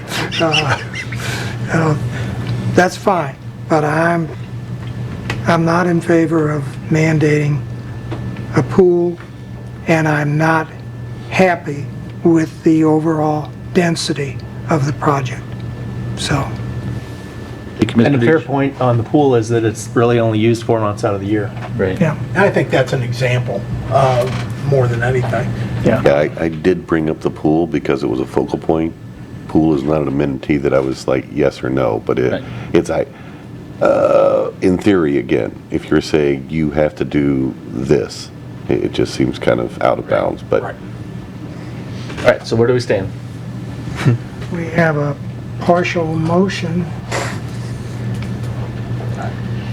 So my suggestion would be to limit to no more than 8 units per acre, and to, in the process of creating that density, centrally locate recreation space that includes playground, basketball court, dog park, and all of that, so that it's easily accessed by everyone. Whether a pool's there or not, I'm kind of more with Mr. Deach because of the fact that it's a limited part of the year that it can be used. To your comment on 8 per acre, maybe you mean this differently. My thought is 8 per acre, but maintaining the 47% of green space and landscape. Or are you okay Well, with right, yeah. 8 per acre and Yes. spreading? Yeah, I wouldn't want to see us just jam things more closely together. I think you still need to have that 50% green space balance. So does the 50% need to be part of the condition? Yeah, I mean, absolutely. If that's one of the conditions, I guess you probably need to take an inventory, Chair. Yeah, we need to reword this. We need to add stuff to what we've got going. Well, we're adding conditions to the Okay, motion, I suppose. Do you want me to remove mine and you add, and we put it all together, or just add it to it? We're just adding. I would just say, add it to it. and if Okay. somebody objects to a condition, then I guess we have to change the motion altogether. We'll just add it to it then.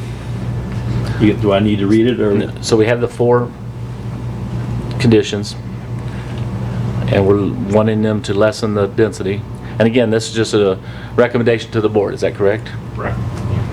So not only do you have those 4, you also have, and the maintaining the property contract or whatever. Right. And then Mr. Cooper put on there more brick on the apartment complexes. I don't think that's, that was just something that you wanted to... I don't disagree with it. We recommend. Can we make Make a it- recommendation. I don't know what the elevation on the, at one point you submitted the elevation for the apartments too, didn't you? You see that down there? It's on the floor. Oh, Recommend. It's on the floor. Yeah, they're doing conditions. sorry. No, this is just a Oh, recommendation. okay. Is that all siding? This is whatever we approve is a recommendation from the Board of Aldermen, not the They're brick columns and what else? closer so you can see it? That'd be great. My, Road. Still have brick across the whole front and then brick columns. you will have brick across the front? Yeah, Still high. Oh, I see, still height.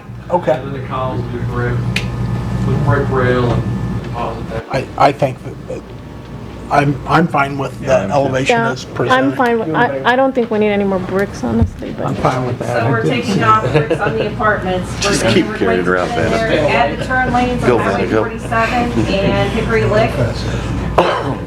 And then we are putting no more than 8 units per acre with a central green space, recreation space. I'd like And to maintain- see use MoDOT's recommendation on Highway 47. If we want to add it to Hickory Lick, I'm okay with that, but let's let MoDOT decide what happens on 47. Yeah. And it could be a recommendation of a turn lane or a deceleration lane, either one. Disagree with that. I think we should put that in there. What's that? We need help on these roads, and we're not getting it. And I think we should need to leave it in there. Well, it was gonna be MoDOT's recommendation. And it will be, though. and it Yeah. will be, but it'll be there Whatever they decide. asking them for Yeah, that too. right. So, And Melody, I they can believe make a that decision. we were also talking about maintaining the 50% overall green space for the project. MoDOT has a speed limit. And then- We can have a speed limit. And I recommend that we get that to the Board of Aldermen as soon as possible so they can, I'm sorry? I was just saying, get that to them as soon as they can, so they can start debating back and forth with you. I mean, maybe they can. It'll take them some time to get this redeveloped. I think we should see it again. If MoDOT, if their traffic study comes back without a recommendation for a lane or a turn lane. Right. My recommendation to city staff and to the developer would be to bring those numbers back in front of you. And then decide. Because, I mean, you have to rely on the traffic study because no one here is an expert on it. So Right. if MoDOT came back and said, nope, your numbers are good, you don't need it, your 10-year projection, this road is going to stay an A road, I'm sure 47 is not an A road, with this additional traffic, I would not want to require, sometimes when you add these types of traffic control devices without the numbers that back it up, it creates more traffic issues. People misuse it or they don't use it correctly. So I think you can add the condition, and I think we can write it for the ordinance that is specific to say if MoDOT does not require it, either it's not required or, city staff can administratively review it and determine if they need to bring it back. We can put it in so it doesn't slow it down. Okay. And the question I've got then is, for them to do this redevelopment and just redesign this, I can't imagine that it's going to be done and ready in time to put before the Board of Aldermen. Because the city staff's got to review it again before the Board of Aldermen meeting. My guess is we'll be having another planning and zoning meeting before the redesign can be completed and ready to go, which would mean we could see the redesign rather than put these conditions in and then just punt it to the Board of Aldermen. I like that. I hate for us to put we've already put them off a month. This is the biggest It's a big apartment development, complex but we we've put them ever off seen a in the month city of already. Warrenton. Right. It's the biggest two complex we've ever seen in the city of Most Warrenton. cities, and I think the developers would agree with this, developers this size would probably take 3 to 4 months to get a planning and zoning anyway. So most cities would take their time with this as well. Now, I will tell you, both developers have spent quite a bit of time pre-submittal with city staff on it. And I think that's something that I think that's something that's relevant about this project as well. And the other thing I will tell you, interest rates are going up on a regular basis, and so the cost, the loan, the lock, and all that stuff are issues. And I understand planning and zoning wanting to balance that, those two things out there. But and this is something we've talked about as well, is these bigger projects. Look, when we have an existing building and they come in with the site plan for an existing building, which is what our zoning has been over the last 5 to 6 years, it's very easy to take it in one night. Bigger chunks like this, we've talked about slowing the process down because this puts an incredible amount of pressure on staff to turn these projects around where they're going in 60 days. I don't know how this project could be approved in 60 days, but I don't think it's out of the ordinary. But it's not out of the ordinary to take a couple of months in a larger project like this, Commissioner Durbin.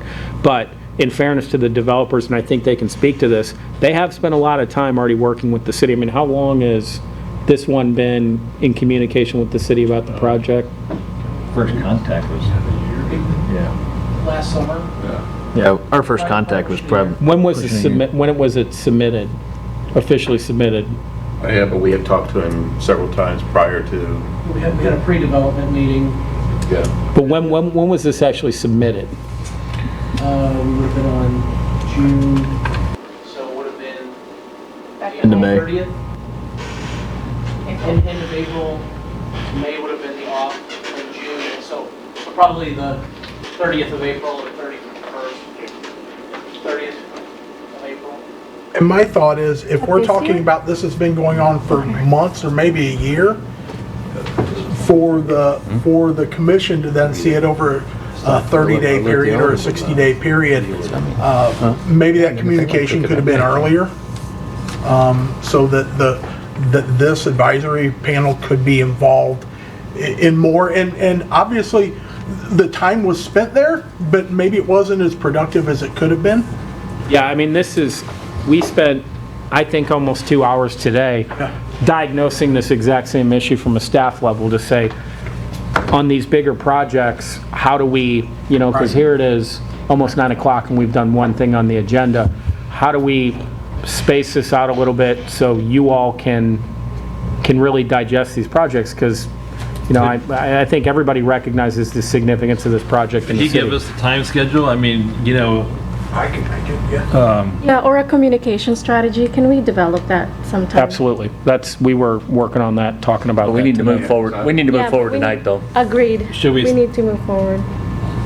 So we have a motion on the floor with all these conditions, and if it gets to the Board of Aldermen and they don't feel comfortable, they can kick it back to us. And Could we do one more read from the beginning of the approval there's the Ms. Rude? basic 4 conditions, but then the other ones that have been added, please? Yes. And if we can, I just want to go back to Commissioner Costello's. This will require a redesign of this project. So you're going to approve it without seeing that redesign. I just want to make sure that that point's clear, that you're not going to see what it's going to look like on paper. Well, will the Board of Aldermen see it, though? Board of Aldermen will absolutely see it. It wouldn't be put on an agenda until that was submitted. But how do we vote to approve something and recommend approval when we haven't seen it? That's not doing our due diligence as a board. I agree with that. I want to get it done. I want to get it done fast, but I want to get it done right is the main thing. So you want to remove the motion and put a motion out there to table it? That would certainly be my preference, but if the motion is... Well, can we not approve the conditions and then, As to see the and final approval, subject to seeing the end product? You're still going to come back in a meeting. Yeah. I think what you could do, and I maybe there's an in-between, and I don't know what you all want to do, if you want to move the project on or whatnot, but you could approve, you could approve the conditions without approving, we make a motion to approve it, and then table final approval until the next meeting. You could absolutely, because I do think it's a legitimate, and it's not something that, we need the feedback from planning and zoning of what they want. Okay. I'm going to use that. So basically what we're going to do, we're going to make a motion to approve all these conditions, but we're going to table the final approval till we see these additions, these conditions met before us next month. We're not approving the project for just a... That's what they said. Either way, we're coming back, right? That's what, I mean, that's their prerogative. I mean, do you guys have any feedback? Yeah, come on, Brandon, can you...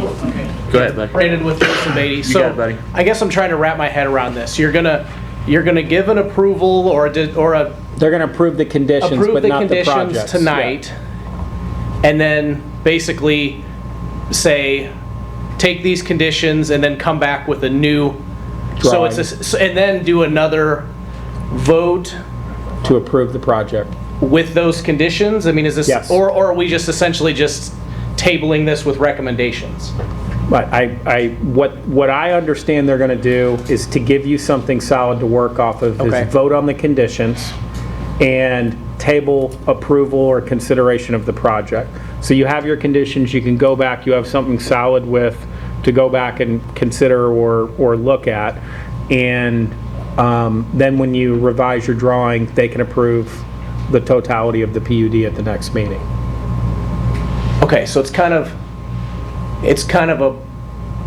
okay, it's an approval and a Yeah, it's an approval and a table. And a table. Yeah. Approval and a denial at the same time. Well, it's not a denial. It's definitely not a denial. Not a denial. It's a pre-approval. it's a That's actually yes. Okay, I think I understand. I think it just ends up giving you formal documentation to say, here's the conditions that we want to presented. Right. So it gives you the basis of, here's the drawing, this should come back, and then we can give the final approval at that time. But otherwise, it's just, we would like this. Right, and I guess our question, not to speak necessarily for the developer, but we've had this before on different projects where we've had not necessarily amenities, but we've had times where we've said we want more landscaping, we want more this, and so we add more, and then it's like, okay, well, it's not enough. It's like, okay, well then, What is enough? do you What is want enough? what is enough? What do we have some guidance on what is more? I mean, is one more of this, 30 more of this? What we need some Could I feedback. make a suggestion that if the developer and his engineer want to avail themselves to set a time and have a work session with any member of this committee that can attend? If you do that, we'll have to post it as another meeting. I mean, we're posting it anyway to approve, so does it make sense to do a work session again? Let me ask you this.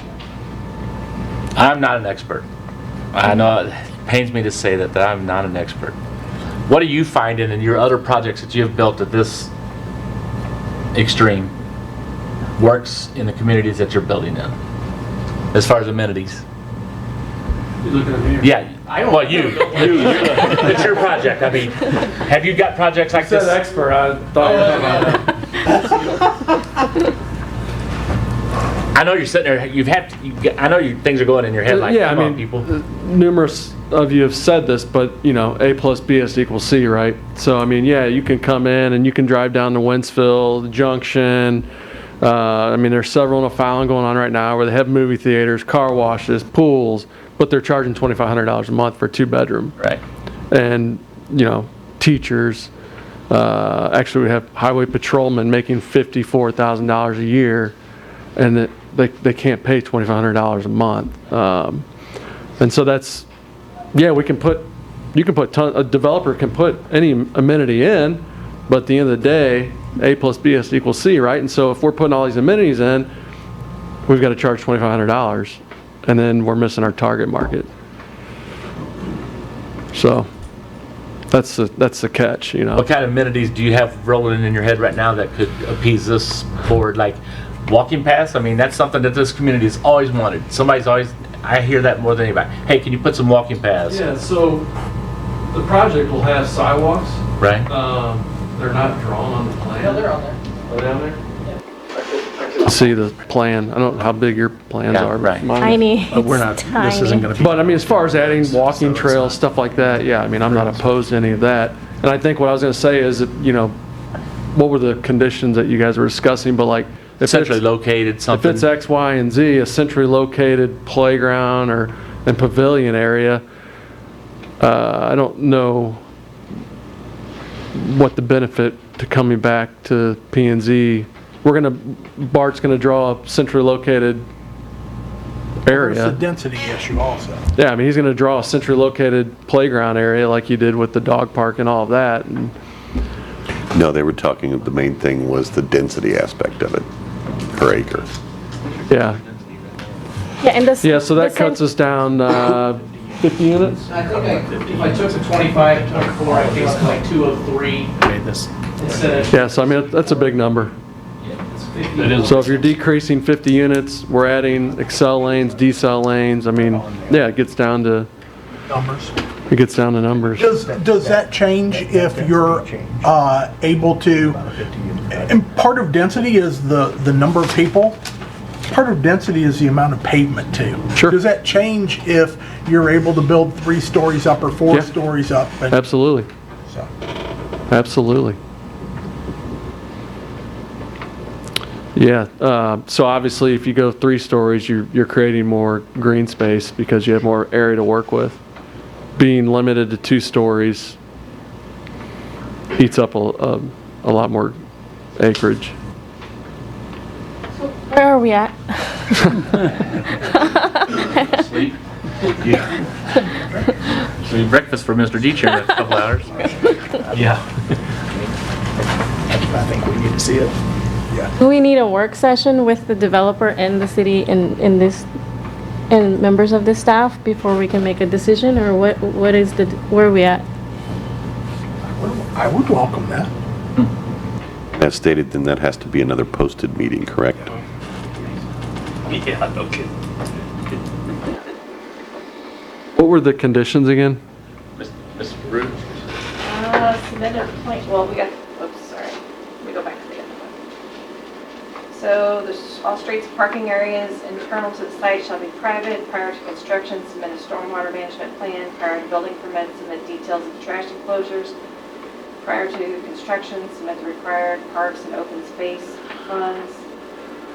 Submit a plan for maintaining the property. That out. MoDOT recommendations on 47, turn lane or accelerating lane, no more than 8 units per acre. Central space for the recreation, green space will be centralized, and main overall green space is 50%. Correct. So I guess I don't understand why that would have to come back to the board.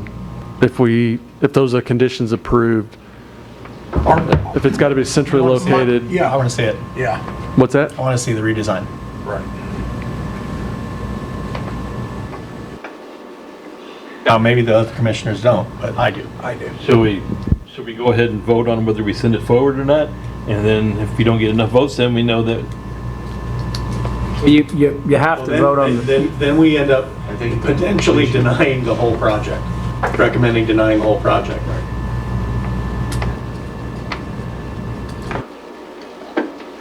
Again, I just don't know how we make a vote yes and make a recommendation to send it forward without seeing what it's gonna be.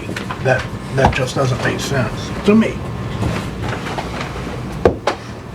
And I do want to apologize. I know you've invested a heck of a lot of money and time, and we're asking you to invest additional, and my apologies for that.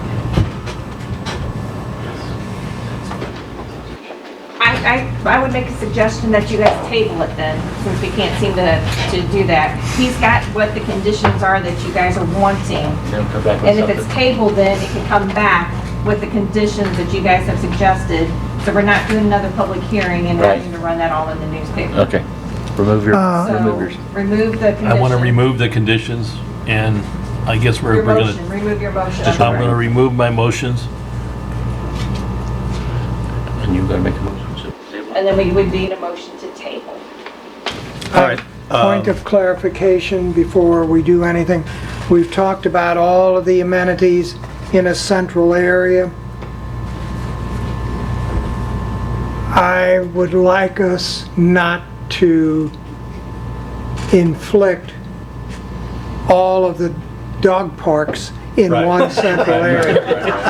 So, but right now, I think Mr. Collier has probably heard us say everything, we want everything in a central area. Right. And if I'm living at the far north end with my Rottweiler or whatever up there, I'd like the dog park reasonably close to me.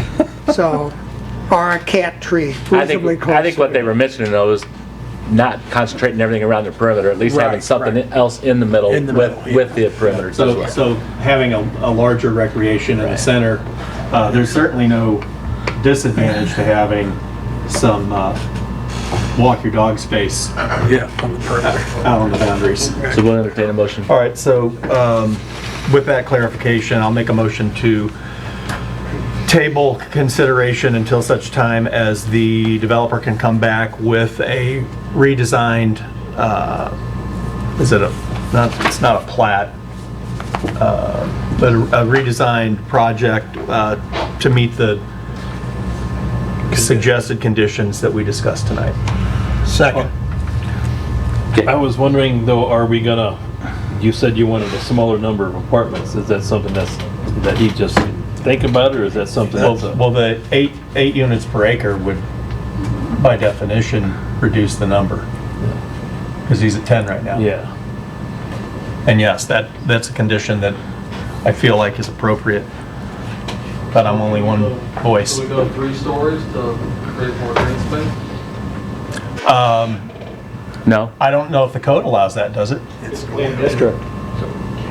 going to after we change the P. and I think you need to give them that guidance if you want to consider seeing 3 stories so it's more I think consolidated. 3 stories requires elevators, doesn't it, Brandon?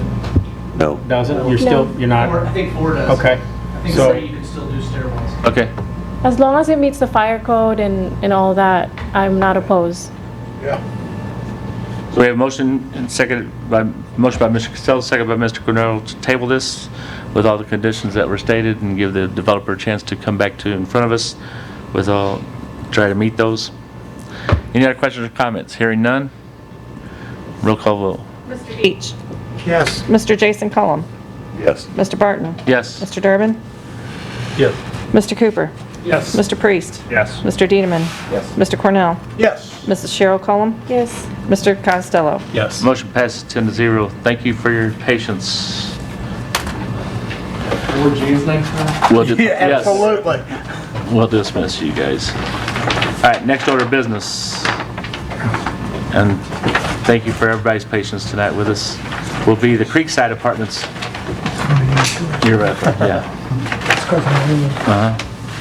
Creekside Apartments zone change. That was tabled from last month.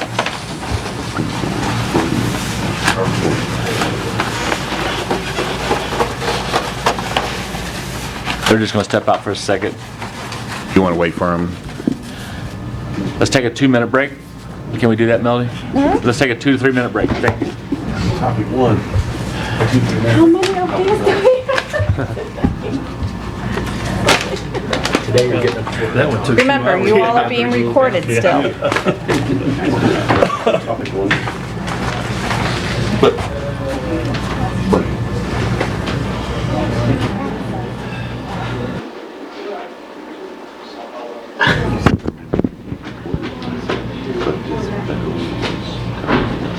Scott? Yes, sir.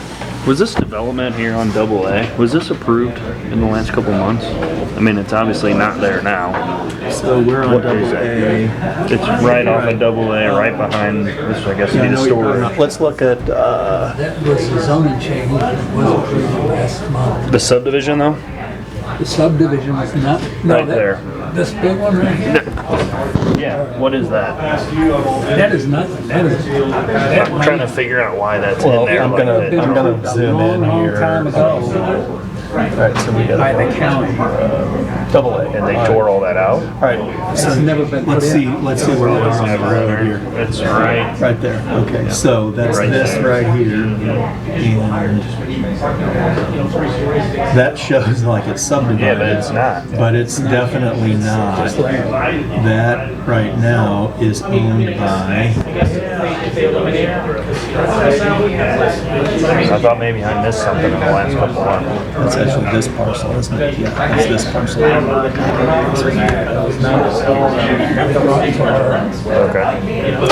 That is, oh, that belongs to Steve Scott, whose son is the best friend of mine. So, so Steve Scott lives here. Okay, that's his house with the lake. Yeah, with the lake and Okay. everything, and then he owns this land also. It's interesting that they show that as a platted Right. subdivision, because unless he has recently sold it and this hasn't updated. He was in here. Have you got this app? No. It's called Hunting Points. But So it it's, shows who owns so $30 a year, you can basically anywhere you can look it up wherever you are, but it'll pinpoint where you are if you want to know whose property you're near for hunting purposes. But it's also super cool. I don't know who Breed Miller is, but so you can see like the property we're talking about here tonight is right here, right? Yep, that one, and I think. So there's Warrington Creekside, and then we go up here. Is this part of it? They're using the assessor's map is also free. That Integrity GIS. Oh yeah. Yeah. HFP LLC. Is that? That's a lot. Yeah. So anyway, so yeah, I don't know why that shows that subdivision on there. That's a good question. What subdivision? On Double So- A, it shows a subdivision. Yeah. So just south of that is Steve Scott's house, but Steve Scott owns the land that shows that subdivision. I'll take one. Yeah, I'll take one. Thank you. I'm looking for vodka, but there was No, I'm fine, thank you. So that would be George's property right behind it. George. Yeah. HFP. No, I knew what he Hence was the doing. address. No, the joke's on him. You know what? He's got and don't fill them in on it. Just hey, man, you have to watch the videos. Yeah, let's say Highway B address.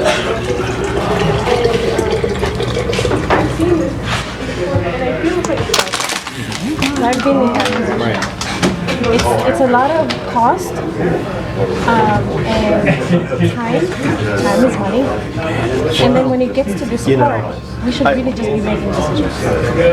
I agree with you on that, but also part of what has to do with the planning and zoning commissioner ask the questions, and I think we're Developer. before we, And I don't know, and see, then it also depends on who's actually. I don't know what the answer is. Like I keep mentioning my son, and son, because it's beautiful. I thought it was condos, but it actually was apartments. But it had this awesome pool there. It was really You're good. not really fixing the density problem, but you might get more But then green now space. that Right, they can't afford the rent. If that's the key, if it's not really density and it's more green space, then that could fix it. And then Yeah, give you more green space and more area for all the kids are trying to bring it in guests. And so it's just. I do feel bad for them because they're kind of shooting in the dark.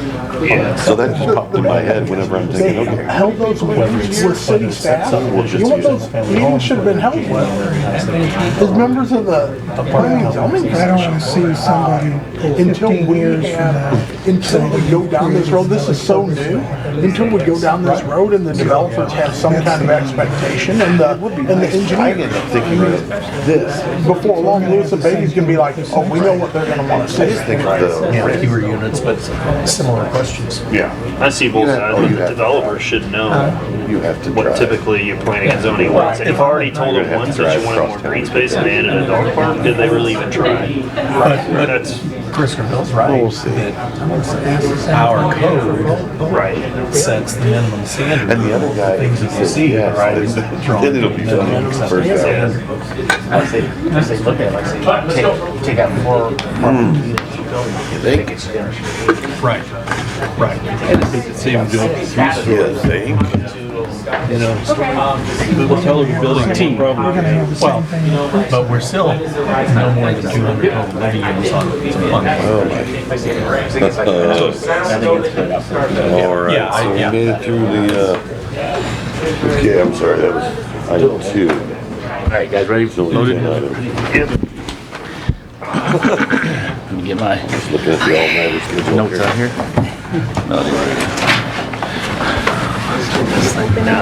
We'll call everybody back to order real quick before we go on video. Still on video. Oh, we are still on video? All right. So, thank you for that break. I'm sorry it took so long there. Let's move on to number 3 on the list, the Creekside Apartments zone change from M1 Ag to R3. And that was tabled from last month. Mr. Burks, you want to bring us up to speed, please? This is Creekside Apartment Phase 3, rezone, CE 72. Ed Schmeltz has submitted an application to rezone an area of land to R3. The images on the next page show the existing Creekside Apartment PUD labeled as number 7, as well as the 2 areas, 11.2 acres, proposed to be rezoned from M1 to R3, and 5 and 6B, as well as 14.5 acre area, 4B to be rezoned from Ag to R3. The area proposed to be added to the existing Creekside zoning is undeveloped and would allow expansion of the project under single ownership, A1 parcel.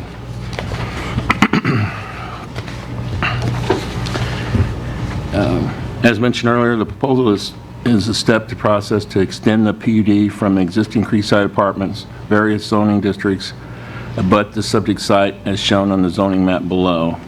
As mentioned previously, the subject site is currently zoned R3, M1, and Ag. The development pattern surrounding the subject site has experienced significant changes since the adoption of the comprehensive plan, including annexation of additional land into the city.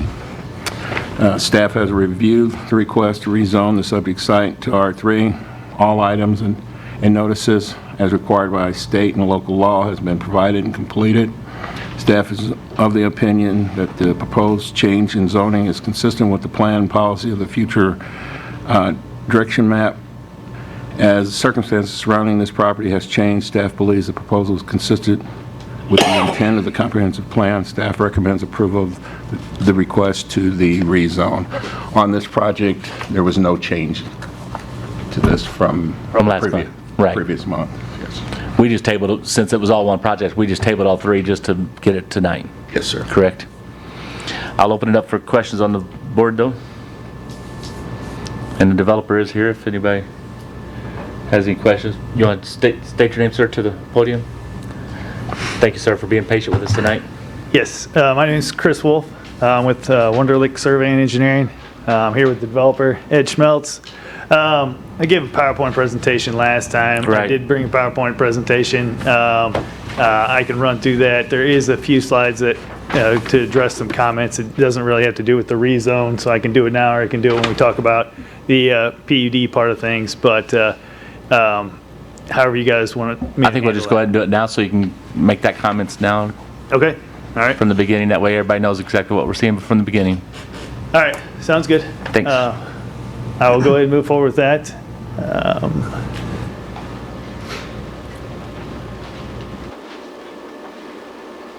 All right. So basically, starting out, as you guys can see, Woodland Heights and Creekside Apartments. Woodland Heights is a piece that I'll just briefly talk about just because that did get moved forward last time. From what I understand, that part was approved by Pnz, the rezone to R2 for the northern piece. So that was already actually taken care of. Creekside Apartments is the PUD part of this that we're going to talk about. Woodland Heights will be the future single-family part of the development. This kind of talks about how the Woodland Heights, the 51 acres to the north, will be a future development for single family. And the Creekside Apartments PUD, we're rezoning to R3 from 3 different existing zoning districts, M1, R2, and Ag. And Ag was just because it was annexed in recently. So the total development is 43 acres. What we kind of touched on last time and going along with that is that we did, in 2020, we came here with a different PUD called Creekside Apartments. That Creekside Apartments development was 18.19 acres. We got approved for 124 units on that piece of ground. So whenever we started this project to try to move forward, Ed here contacted the neighboring property owner. They got an agreement for him to, purchase this northern piece, and we're working on layouts, trying to figure out what we're going to do with it. Thinking that the northern part was going to be single family, and the southern part we already had a PUD approved, and it was apartments that we had to the south, apartments and townhomes. So we were trying to transition from one to the other. All right, so early on, everybody's kind of talked about the process, what the developer goes through, how do we make decisions and stuff like that. So working with city staff, we initially kind of had the idea that we were going to take that northern piece, or transition piece in between the two and split it into lots. And then we were going to build multifamily on individual lots. After we talked to city staff about that, they recommended that we actually come back with a PUD and incorporate the two together. That way one developer is controlling everything. So the city staff doesn't have to deal with, 14, 15, 25, 100 lots out there that potentially have multifamily on them that a bunch of different developers own. So basically we have one developer to deal with, and that's one of the reasons why we are doing what we're doing. We're taking an existing PUD and adding to it. So we are approved for 124 units on the current PUD. We're trying to push that forward in a additional PUD development. All right. So some of these slides I'm just going to kind of run through quickly because I did previously talk about this. But as you can see on the slide that's up there right now, everything that's colored is what we're asking for right now. Everything that's in black and white is what was previously already approved. So when this was approved by the board previously, what we asked for was apartment buildings and townhomes. Okay. So as you can see on my color chart off to the side, that orange building right there, that's our apartment building. That's the biggest unit that we have. It's a 16-unit apartment building. That was previously approved in the first phase. We had multiple apartment buildings and multiple townhomes that made up 124 units on 18 acres. All right. So as we're transitioning to our future, which would be single-family homes, we're actually asking for one additional apartment building there, as you can see. And then we're transitioning to duplexes and townhomes. So we're actually trying to transition from the apartment building aspect into duplexes and townhomes. So we're actually transitioning away from apartments at this point. And that's what the new PUD is. The old PUD was the apartments and townhomes transitioning to duplexes and townhomes. So I'll try to touch base on that and see additional, what we're doing with density and how you can see how that compares to what we had previously. As you can see, this kind of blow up of the landscaping plan. I know there was discussion last time about usable common ground, green space, and those kind of things along with amenities. We tried to better define our amenities, and we tried to better show, like with this, the aerial photo in the background does show, we do have a wooded creek along one side of our property. We're trying to keep as much of that woods as we can as a buffer to the neighboring property owners in this development. And then also in your PUD literature in your code, it talks about keeping natural buffers as part of the PUD process. So that's another thing that we were trying to do. So you can kind of see the tree areas that are in this photo. Those are the tree areas that we are planning on keeping. As we move forward in the slideshow, I do have red circles around those amenities. I'm just trying to zoom in. On this amenity side, this is Creekside Apartments. These are the amenities that were previously approved. So this did not change from my 2020 presentation. Basically, we do have an area where everything's kind of centrally located in this aspect of the apartment complex. We do have the office there as building number 1. There's a playground. And there's a soccer area to the north, and there's a dog park next to the office. So this project is under construction right now. The apartments are being constructed, the townhomes are being constructed. I do have some pictures in this presentation later on of the actual buildings that are under construction. The office is there. It's not fully completed right now. The playground is there. The only thing I think was missing on the playground was actually the pea gravel. So the final grading and seeding of the soccer area has not been completed, or the fencing for the dog park has not been completed yet. Okay, pea gravel's done, soccer field's done since last we did. So if you go out there and look at it right now, you will see what the developer is building. So it's a thing that's in process. So as far as apartments goes, I think there's 40 people living out there right now. Those have been actually completed and constructed. I think there's more building permits than that pulled for it already. So those are the amenities that we had before. Our new amenities are kind of in the transition zone between the old PUD and the new PUD is the biggest cluster that we have there. So on one area, we have the future apartment building that we're requesting. And then we have an area along the creek channel that is pretty flat and wooded there. So basically what we're doing is we're putting a dog park on the west side of the road, and then on the east side of the road, it's going to take a little bit more grading, but we have a parking lot that is off of building 13 there, where we got 2 pickleball courts, and it's going to be a green area around that. We're going to put a proposed pavilion in there, and then also, as you go to the north, we got an additional pavilion and playground there. So that area right there is kind of a more centrally located, and we do have quite a few amenities in one spot there.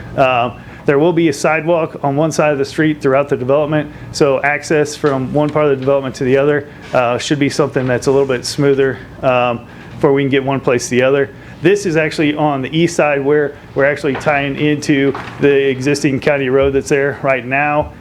It is thought of that this is probably going to be the least used entrance that we have going to the county road. So we did put a soccer play area with a gazebo there, thinking that would be less traffic in that area as far as kids playing and stuff like that. We're not expecting that access point to really see as much traffic as our other access points. So that's why that ended up there. I'll just go ahead and move forward. This is our landscape plan, and what this then shows is, we calculated our open space, green space per code. What we can see is the total development after what we got approved before and what we're asking for tonight is 43 acres. Total green space, so per code, total green space is everything that's not a building, parking, hard surface, okay? So it's the yard areas and the tree areas combined. So we got 30 acres out of the 43, so almost 70% of our site's gonna be green space. Green space and usable green space, those aren't the same things, obviously, okay? So what we tried to do is, we tried to break that down a little bit this time. So our natural vegetation buffer area is actually 15 acres of the 30. So out of the total 30 acres, we got 15 acres that are gonna be pretty much in the tree canopy areas, in the detention basin areas. So we went ahead and pulled all that out. So what we got left is active, what we're calling active open space. Really, that's just an area of all our pickleball courts, our office space, our green areas that we're showing on this plan as a solid green hatch, not the tree areas, which would be yard areas, grass areas, sodded areas. These are all areas that would be open for, you know, kids to run around in, open for you to walk your dogs in, outside of what we have park-wise. So I just try to break down the natural vegetation that we're leaving as a part of the green space. So I don't know if anybody's got any questions about that, but to go ahead and move forward with our green space, I kind of already covered it. What we had before was our Creekside Apartments. We actually had more green space in our apartment area, but most of that green space was a tree buffer green space, okay? As we move forward in through our development now, we actually have less of a percentage of green space, but our green space is more usable with our pickleball courts, our dog parks, and those kind of things. So we're kind of transitioning through, and we have actually a little bit less of a percentage, but it's actually more usable, if that makes sense. And then density. Density is obviously a big thing. When we came to this board in 2020, we got 124 units approved on 18 acres. So you guys approved a density for us previously of 6.83 units per acre. 6.83. All right, so that's where we were. Now, if I take that and subtract it out of what we're trying to do right now, I am at additional to Creekside Apartments PUD. I don't know if you guys can see that on the board or not, but we're asking for another on over 148 units on 24.84 acres. So almost 25 acres, and we're asking for 148 units. So that density is actually under 6. It's 596. So this is less dense than what got approved last time for us, because we're not doing apartments. We're doing duplexes, bigger yards, everything's spaced out more. All right, so we're not going up. We're actually doing a product that's closer to a single-family residential house. So when you combine them two together, we're less dense than we were before, but obviously we're more dense than the 24 acres by itself. So at 43 acres, we're at a density of 6.5. So we're transitioning. So this piece standalone, if we came here tonight and asked you for a separate PUD beyond what you had approved before, we'd be asking you for a density of 596. Since we're putting it all together in one, it's a density of 6.5.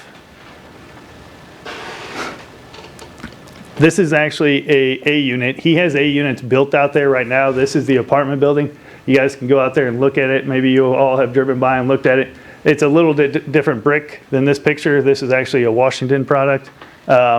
This is actually a unit, B unit out here in Creekside. It's already been built. This is a townhome.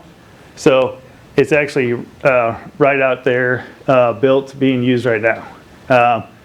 This is a C unit building. This is basically the same scenario for the townhome that's going to be built. This is actually out there right now. This D unit building is built in Union, Missouri.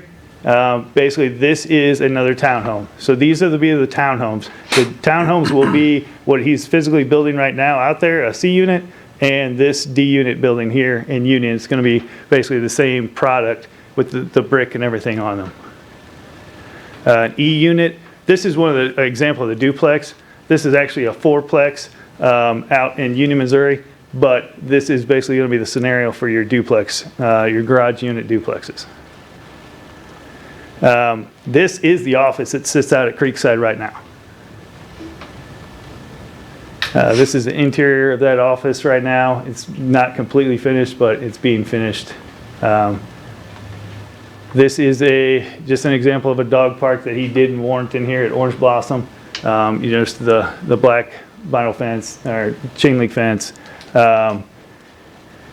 This is the actual playground that sits out at Creekside right now. So there will be another one of these as an amenity on the other phase, but this physically sits there. This picture was taken before the pea gravel was put in, but it has been done by now. So pickleball court, just an example of what we're trying to do there. This does not exist yet, but that's going to be on the new phase. Gazebo from that developer built in Union, Missouri. we're just trying to show pictures of what he's actually constructed in the past, just to show, when we call these things on the plans, this is actually what's going to be built. This is a gazebo at Orange Blossom here in Warrenton. This is a pavilion, so it's a little bit bigger. We got a couple of picnic tables in there, so we plan on having some of those for, birthday parties or whatnot when the people invite friends over. And then my conclusion, I've talked about the rezone to R2 that's already been approved. We're trying to get the rezone to R3. Now we're talking about 272 multifamily units, but there's already 124 that have been approved. So we're actually asking for 148 in addition to what we got. Our density is down to 6.5. We have amenities of a playground, dog park, soccer field, pickleball court, pavilion, gazebo, and 70% of the site's green space. So we just recently did a project in Ellisville. They do set limits on Ellisville. They basically say you have to have 40% green space. And they say that 15% of your total site has to be active green space. So it can't just be if you have a wooded area, it's got to have a walking trail. It's got to have other amenities that make it active. So different cities do it different, basically like Chris alluded to. So we tried to emulate other projects that we've done in other areas and the areas in the developments that the developer's done here in Warrenton already too. So, and like I said, 70% of the green space, and then we got 15.5 acres of trees to remain on the site. And I know I ran through that pretty quick, but I don't know if anybody's got any questions for me or the developer. So I would like to ask on, I noticed with the property line that it actually, on Creekview, you've got a section where the property to the north owns half of the street bed, half the road bed. If we're looking at the area between your duplexes, the E unit duplexes, you've got some E units to the west and some E units to the east, and then in the middle is an undeveloped space, and you show the property line runs down the middle of the road there. Okay. Between building 31 and 32. Okay.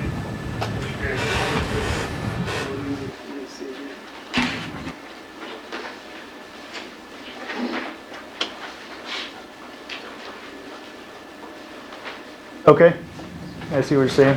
All right, so I don't know if the property that you're wanting to rezone,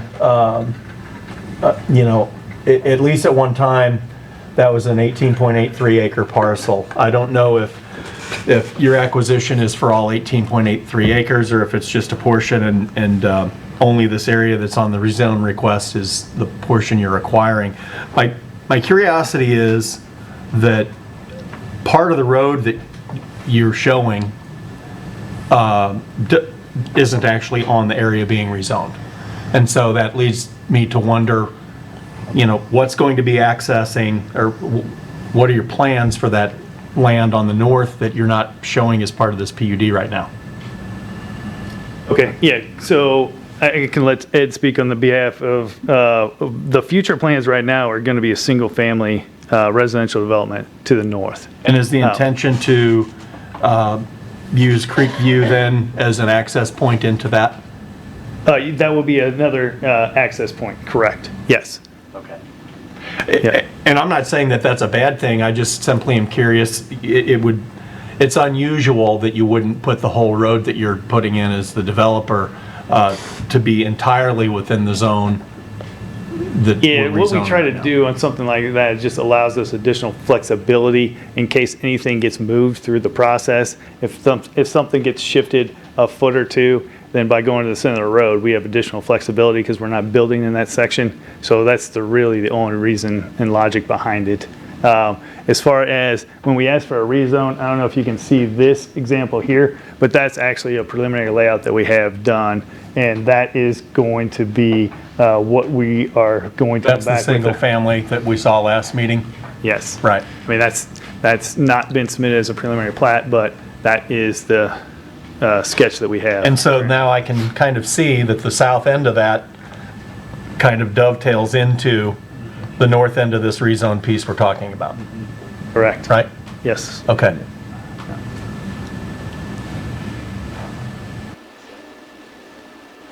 That answer your question? It does. Okay. All right. Anybody else have any other questions? All right. Thank you, guys. Thank you. All right, so the first order of business will be number 3 on the agenda, and that will be the actual zone change from M1 and Ag to R3. Is that correct? I believe so. Is there, we're on the same page? Yeah.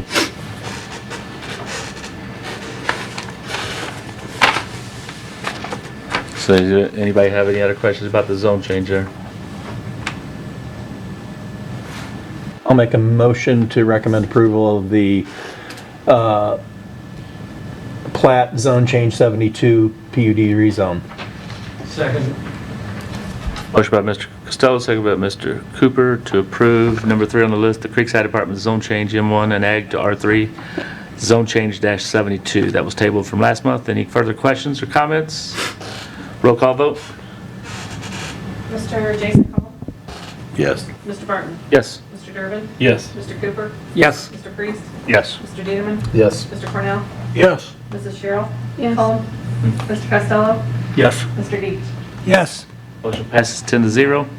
Next order of business will be number 4, the Creekside Boundary Line Adjustment Subdivision -103 that was tabled from last month.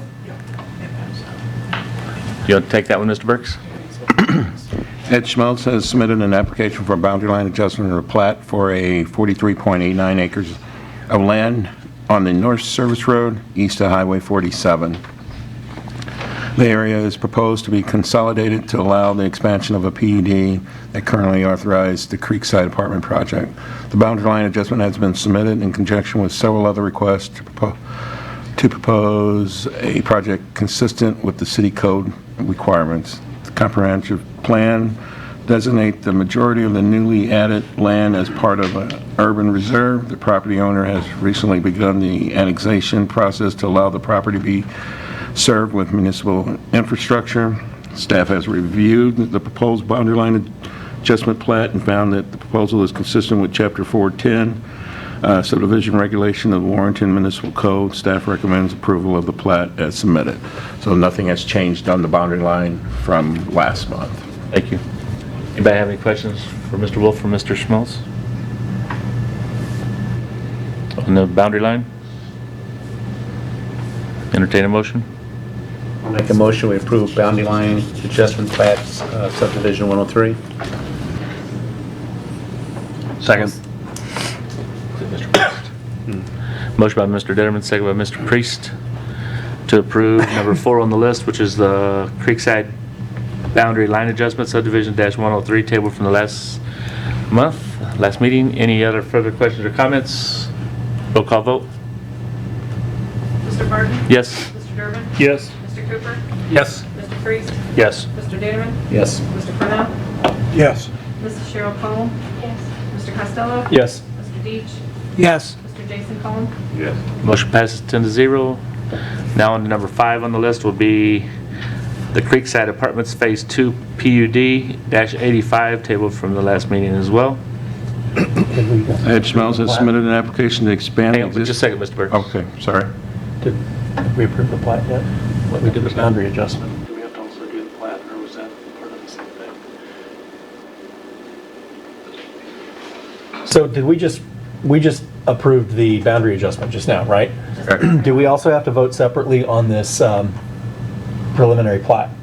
That's what we're on now is number 5, Creekside Apartment Phase 2 Planned Unit Development. So 4A, so we, 4A is the actual plat, right, okay. is the boundary adjustment. That's what you're seeing right in front of you is the 4A is the boundary adjustment that Okay. you guys just voted on. Okay, so we're not talking about the PUD yet? We are on the PUD right now. Okay, then I'm lost. We just started the PUD. Okay. Okay. Right, Ms. Burks? The boundary line adjustment was just that one small piece. Right, no, I got that. But Okay. on our agenda, we've got 4 item 4 and item 4A. 4A was the plat. I didn't know if we needed to vote separately on 4A. I don't have a. That's not on mine either. I'm looking at the. Yeah, and I have it I'm on looking mine. at the. It's on Dropbox. The Dropbox. Yeah. So. That's just the drawing. That's Okay. all 4A is. Okay. Oh, okay, that was the drawing. Very It good. would be a plat for PUD. Okay, All right. thank you. We got it now. Mr. Burks, let's go back to number 5, the PUD. Right, NH Homes has submitted an application to expand the existing PUD across the 43.89 acres of land. As proposed, the PUD would include a total of 272 units across the 48 acres. The proposed density is well below the maximum residential density allowed, and the PUD is being requested to allow the varieties of housing types within the development. Staff has reviewed the proposed PUD and recommends approval for the following conditions. All streets and parking areas internal to the site shall be private. Prior to construction, submit a stormwater management plan. Prior to building permit, submit detailed trash enclosure to verify compliance with the city code. And he has sent in the covenants for the project and the updated amenities that were included along with the site plan or the plat. You said he has done that? He has done that. So we're just looking at streets and parking, make it private storm water plan and trash site enclosures? That's the Yes, main sir. 3 things? Anybody have any questions? Mr. Costello?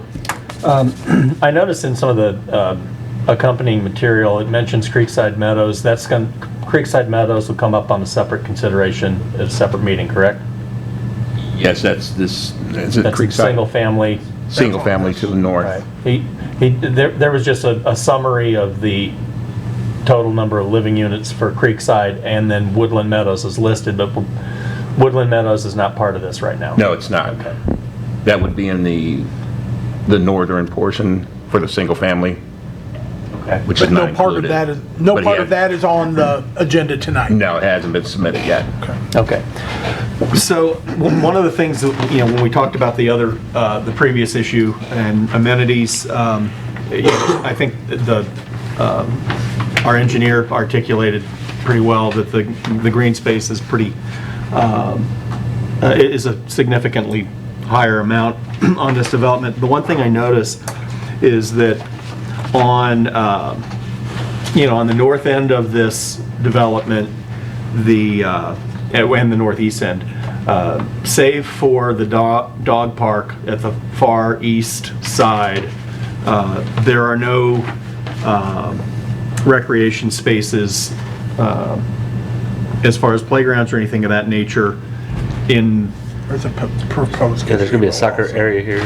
Where's that? I couldn't show it. Okay. It shows that's where not- the dog park was. Okay. All right, then I got this was changed then. Okay. Okay. All right. So, Playground. Yeah. okay. Well, good. That's what I picked up from City Hall, so. Yeah. So now we got a soccer area. Okay. Yeah. Well, those were my 2 suggestions, so. He read your mind? That's scary. Anybody else have any questions? Mr. Cooper? Enough brick for you?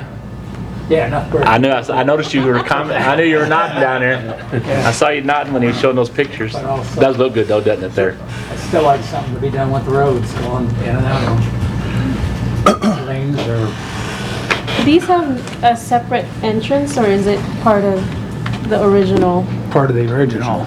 It's got the 2 entrances on the bottom down here. It'll also have one on here. On the north side. On the north side. as well. And one on the, Well, on the east end. On the east side, but not, the north side won't come in until later. Right. Eventually there'll be a north side eventually. Okay, thank you. if he wants. It's got one going on Odie Road over here. So one of the things that I would like to see on this. I'm not going to ask for a pool, but one of the things that I see that is missing, but I know that you've had in some of your other developments, there is no indoor community space or a meeting. I know you've got that out at Orange Blossom. Would love to see that added. I wonder if you can think of any ways to incorporate that into this project. Thank you, Mr. Schmeltz.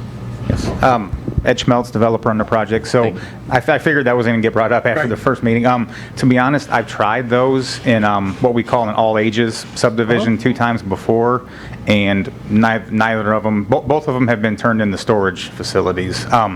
We tried it in our first project I ever did in Union, and I thought, oh, this is great. You know, we got a 2,000 square foot space. I'll rent it for $50 for a day to somebody who wants to have a birthday party or a, you know, whatever, kids, you know, a baby shower or something, and it never rented once. I thought, okay, well, we'll make it free. You know, we'll tell anybody they can use it whenever they want, and it never got used once. We tried it again on a different project, and it literally got used 0 times. So we kind of gave up on that. So we went with the office space with the, even though every unit we have has a washer and dryer hookups, we went ahead and put a laundry facility in there. So just in case somebody can't afford a washer and dryer, they can go use that. It's just seemed to be a better use for it. In the 55 and up communities, I'll do banquet rooms in those all day long because they get used, I mean, 3 or 4 times a week. So they do get used in those communities, but in the areas we're in, we haven't seen usage in that type of a building. But the outdoor pavilion probably gets used? Yes, those get used. We'll put barbecue grills around those, and those will get used a lot. Yeah, I would rather have more pavilions. That's why we do more pavilions and stuff in these type of facilities, because those get used more often. Thank you for that. I was going to ask about the laundry facilities. I noticed that when I drove through the other day, and I also appreciate the breakdown of the usable green space. So, the other concern that I have is I am skeptical that Spady Road is not going to be the most common used out of from about Building 32 on east, so 19, 20, 21, and everything east. I can absolutely see that their route is going to be Spady Road. I see a resident of Spady Road nodding big in the back of the room. So that's my concern. Because that is a county road, it's not a great county road either. So if we move forward with this, one of the conditions that I would like to see is for that access to be blocked, limited, locked, somehow limited to eliminate daily traffic onto Spady until such time as the county fully develops that into a hard surface road. I'm sure probably have to have some kind of gate there for the fire department for our secondary access. And, you know, just because we're not showing it tonight doesn't mean that it's on the back burner.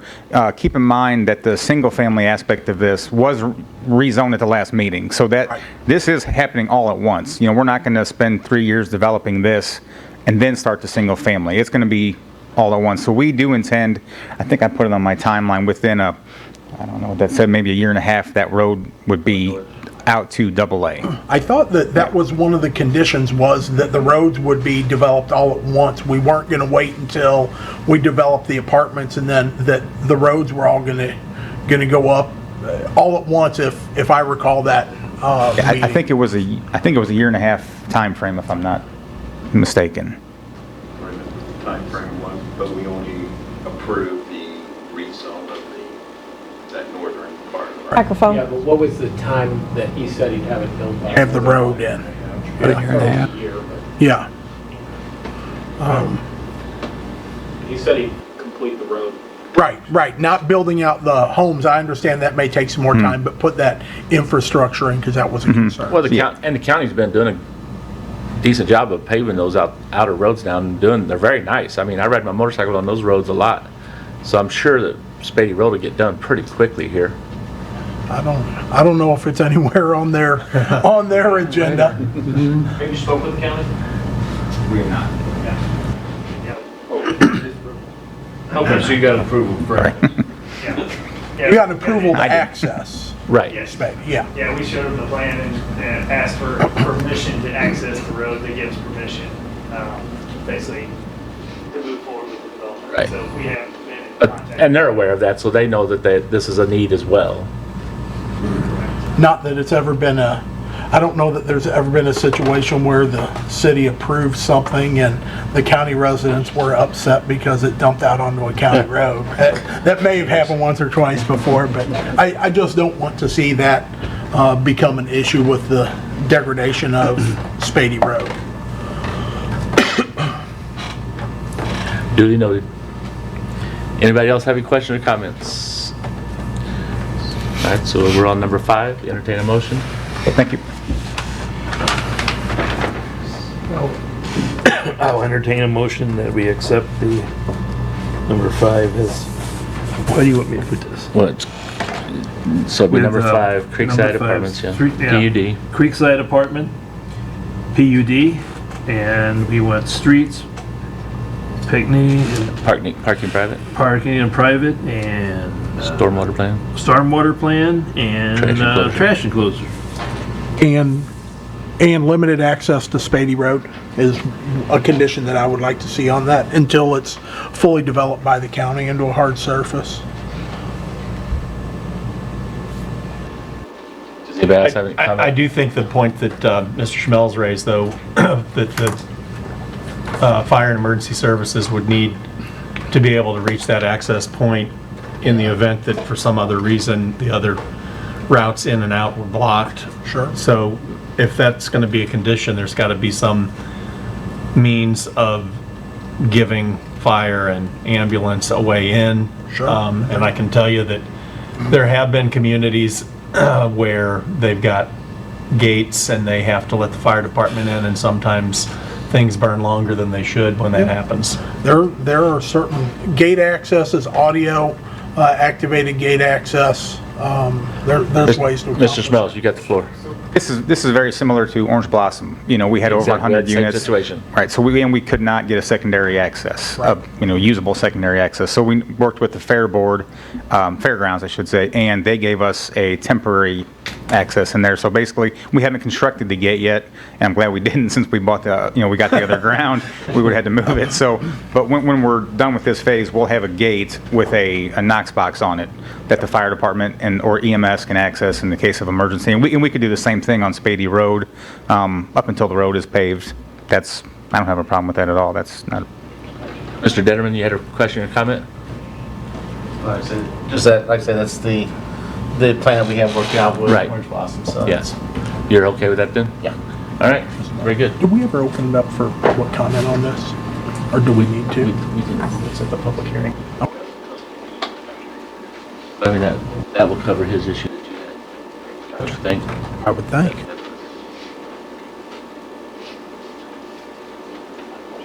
Do we have a second on the motion yet? No, No. not yet. So I'll we're- second it. All right, so we have a motion by Mr. Durbin, second by Mr. Costello, with the following conditions: that streets and parking would be private, stormwater plan, trash enclosures, and Limited access to limited Spady access Road. to Spady Road until the time when it comes to be paved by the county. Any other questions or comments? Roll call vote. Mr. Durbin? Yes. Mr. Cooper? Yes. Mr. Priest? Yes. Mr. Dieterman? Yes. Mr. Cornell? Yes. Mrs. Cheryl Cullum? Yes. Mr. Costello? Yes. Mr. Deitch? Yes. Mr. Jason Cullum? Yes. Mr. Barton? Yes. Motion passes 2-0. Thank you again for all your patience, guys. We'll move on to item number 6. Number 6 is the SSM Healthcare Site Plan 156.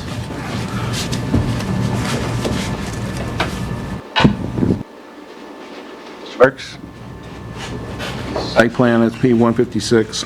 Elliot Reed, on behalf of SSM Healthcare, has submitted an application for a site plan approval for the 3.6 acres area of land west of Highway 47, east of Schnuck Store, and on the north side of Veteran Memorial Parkway. The site plan shows construction of the SSM Healthcare building and associated improvements on the site. The subject site is Zone C3 highway commercial district and is surrounded by properties of the same zoning classification.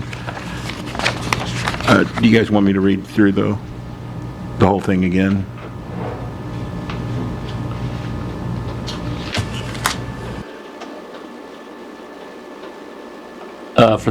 That you did earlier at the public hearing?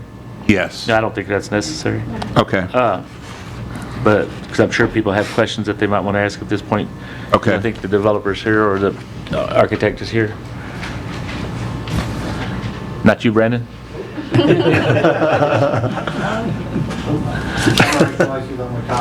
Mr. Schweiskuth is here, yeah. Civil for it, and then we also have Gary Kaiser with us. Okay. Anybody have any questions for Mr. Schweiskuth?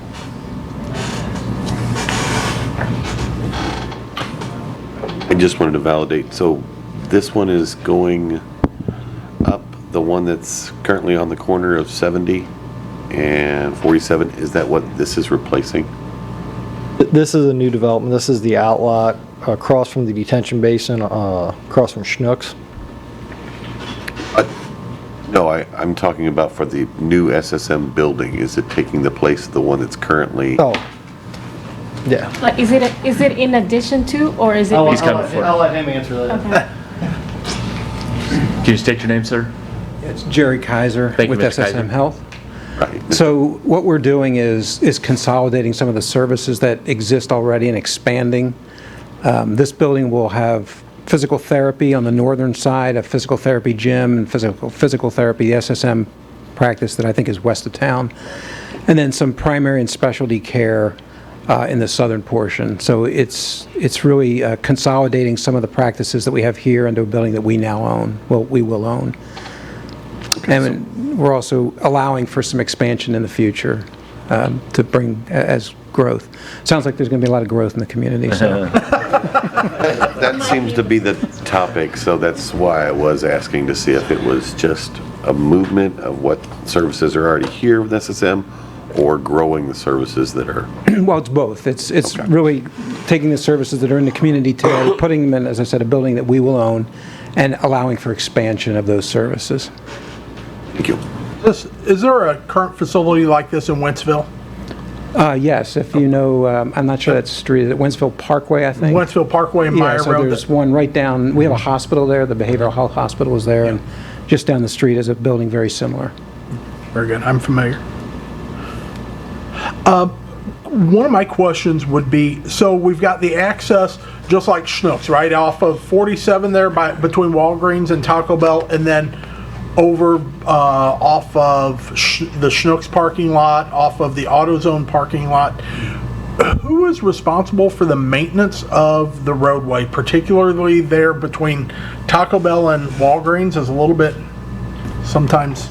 So there's a declaration for the, eventually 3 property owners, right, Schnucks, us, and then the property is, I'm not sure what they're going to just yet. But there's a declaration for shared maintenance based on the amount of area that each owns. So we're responsible for some, Schnucks is responsible for some.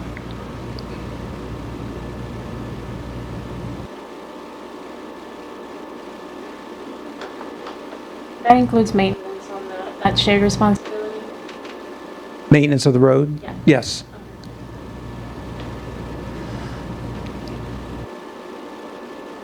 All right.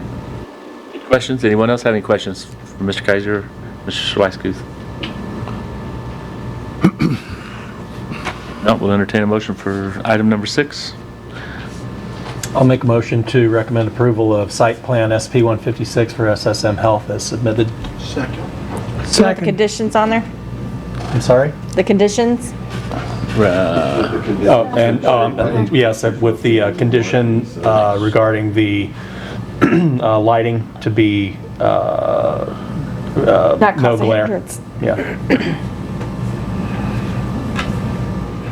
We have a motion by Mr. Costello, seconded by Mr. Cornell to recommend SSM Healthcare Site Plan -156 with the staff recommendation that their ensure lighting fixtures located on the north and east side of the property does not cause glare or create a nuisance to the parcels to the east or traffic to the north on Highway 47, or Highway 70, I'm sorry. Any other questions or comments? Roll call vote. Mr. Cooper? Yes. Mr. Priest? Yes. Mr. Dieterman? Yes. Mr. Cornell? Yes. Mrs. Cheryl Cullum? Yes. Mr. Costello? Yes. Mr. Deitch? Yes. Mr. Jason Cullum? Yes. Mr. Barton? Yes. Mr. Durbin? Yes. Motion passes 10-0. Thank you, gentlemen. Next order of business will be the Walton project, site plan. Nope. It's- We have to rerun the public hearing. Oh, that's right. I stand corrected. We'll move on to item number 8. Just for anybody that's tuning in at this point, we had a misprint on the An address. address on the public hearing, so that will be posted again next month, and that'll come in front of us again. Thank you. On item number 8, we have the amendments to section 405 regarding multifamily, ADM 122. And I guess there's 1, 2, 3, 4, 5 parts of that. And there is that suggested change that was in front of you to Right. take out for the single-family dwelling attached.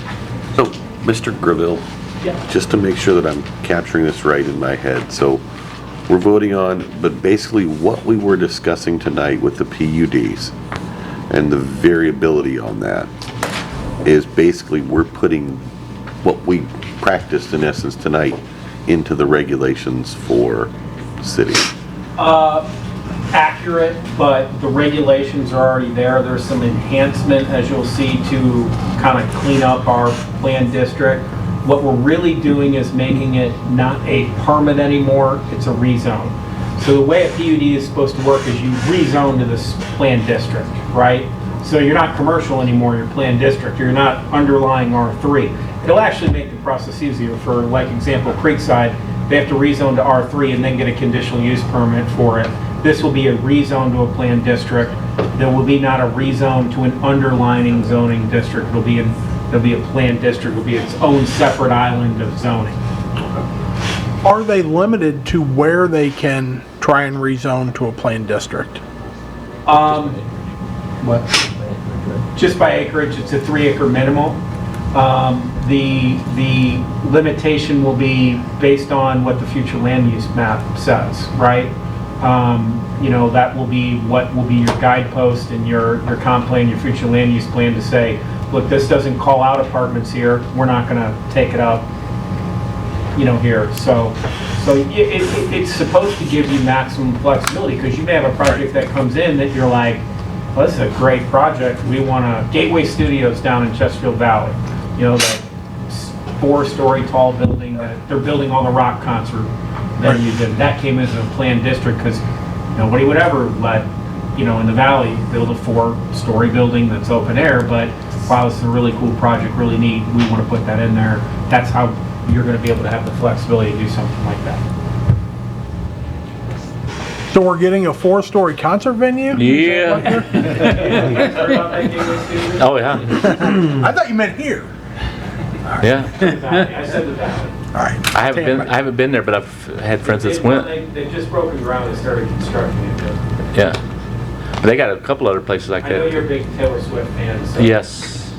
I'm sure, Barton, I'm sure you'll run into her down there. I will. Okay. Anybody else have a question? Mr. Costello? So my recollection, if I'm wrong about this, please tell me, when the changes to R3 that happened either early this year or sometime last year, initially, if I remember correctly, one of the results was that took single-family detached out of R3, and this would put that back in as a permitted use, correct? Correct. Okay. We created a district that the only thing you could build were duplexes and apartments. Right, okay. So that leads me to, in the portion of this, which is the 405.100, it discusses some of the lot area requirements, etc. Obviously, the 70 by 120 8,400 square foot lots that are already platted would be considered legal non-conforming, right? So those are okay. We certainly have, I think we still have probably some lots in R3 zones that are 50 feet wide that were created long before we ever had zoning.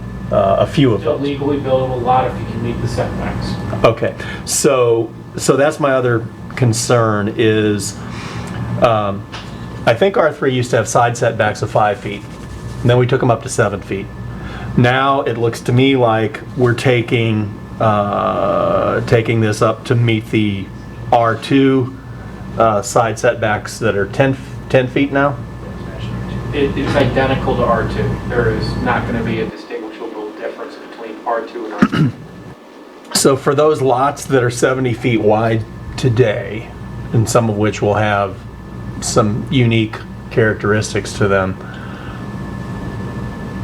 is there any grandfathering of the setbacks, or are they going to be held to the 10-foot? Because when the last time the R3 was readjusted, it was represented that anything that's already platted is going to be grandfathered and still allowed to go with the old setbacks. A tricky question. O'clock at night, my friend. The new setbacks will apply. The lot minimum will not apply. Or the lot minimum, so it'll be a 10,000 square foot lot, but whatever the setbacks are will be what's applicable. Now, if we have a final plat that shows setbacks as the prior ones, what we've always done is honored those final plats. If we have a preliminary plat but no final plat, those will be ones we'll probably go back and say, hey, the setbacks. Well, what if something's so old as an orphan lot that there is no plat, it's just a lot? It's going to be the new setbacks. So if we've got a 50-foot wide lot, it's now going to be a maximum 30-foot wide frontage. But in that situation, yes. But in that situation, we've had that before. They've gone to the Board of Adjustment and got the old setbacks put in place so they can make the lot buildable. Not a guarantee. Right, that's why would we grandfather in certain conditions such as lot size but not setbacks? Because setbacks are really related to building. You know, in zoning, what we're dealing with is what is your lot minimum? Setbacks could change at any point. You know what I'm saying? I mean, it's like how close to the property line can you build your building? It's just the way that. But on these non-conforming lots, I don't know what the proper term is, but these lots, Legal non-conforming lots. you could render them virtually unbuildable by increasing the setbacks. You could, yes. I mean, if you're going to build a one-story home on a 50-foot wide lot, it's got to be 30 feet wide by 40 feet front to back, so it's a shotgun house.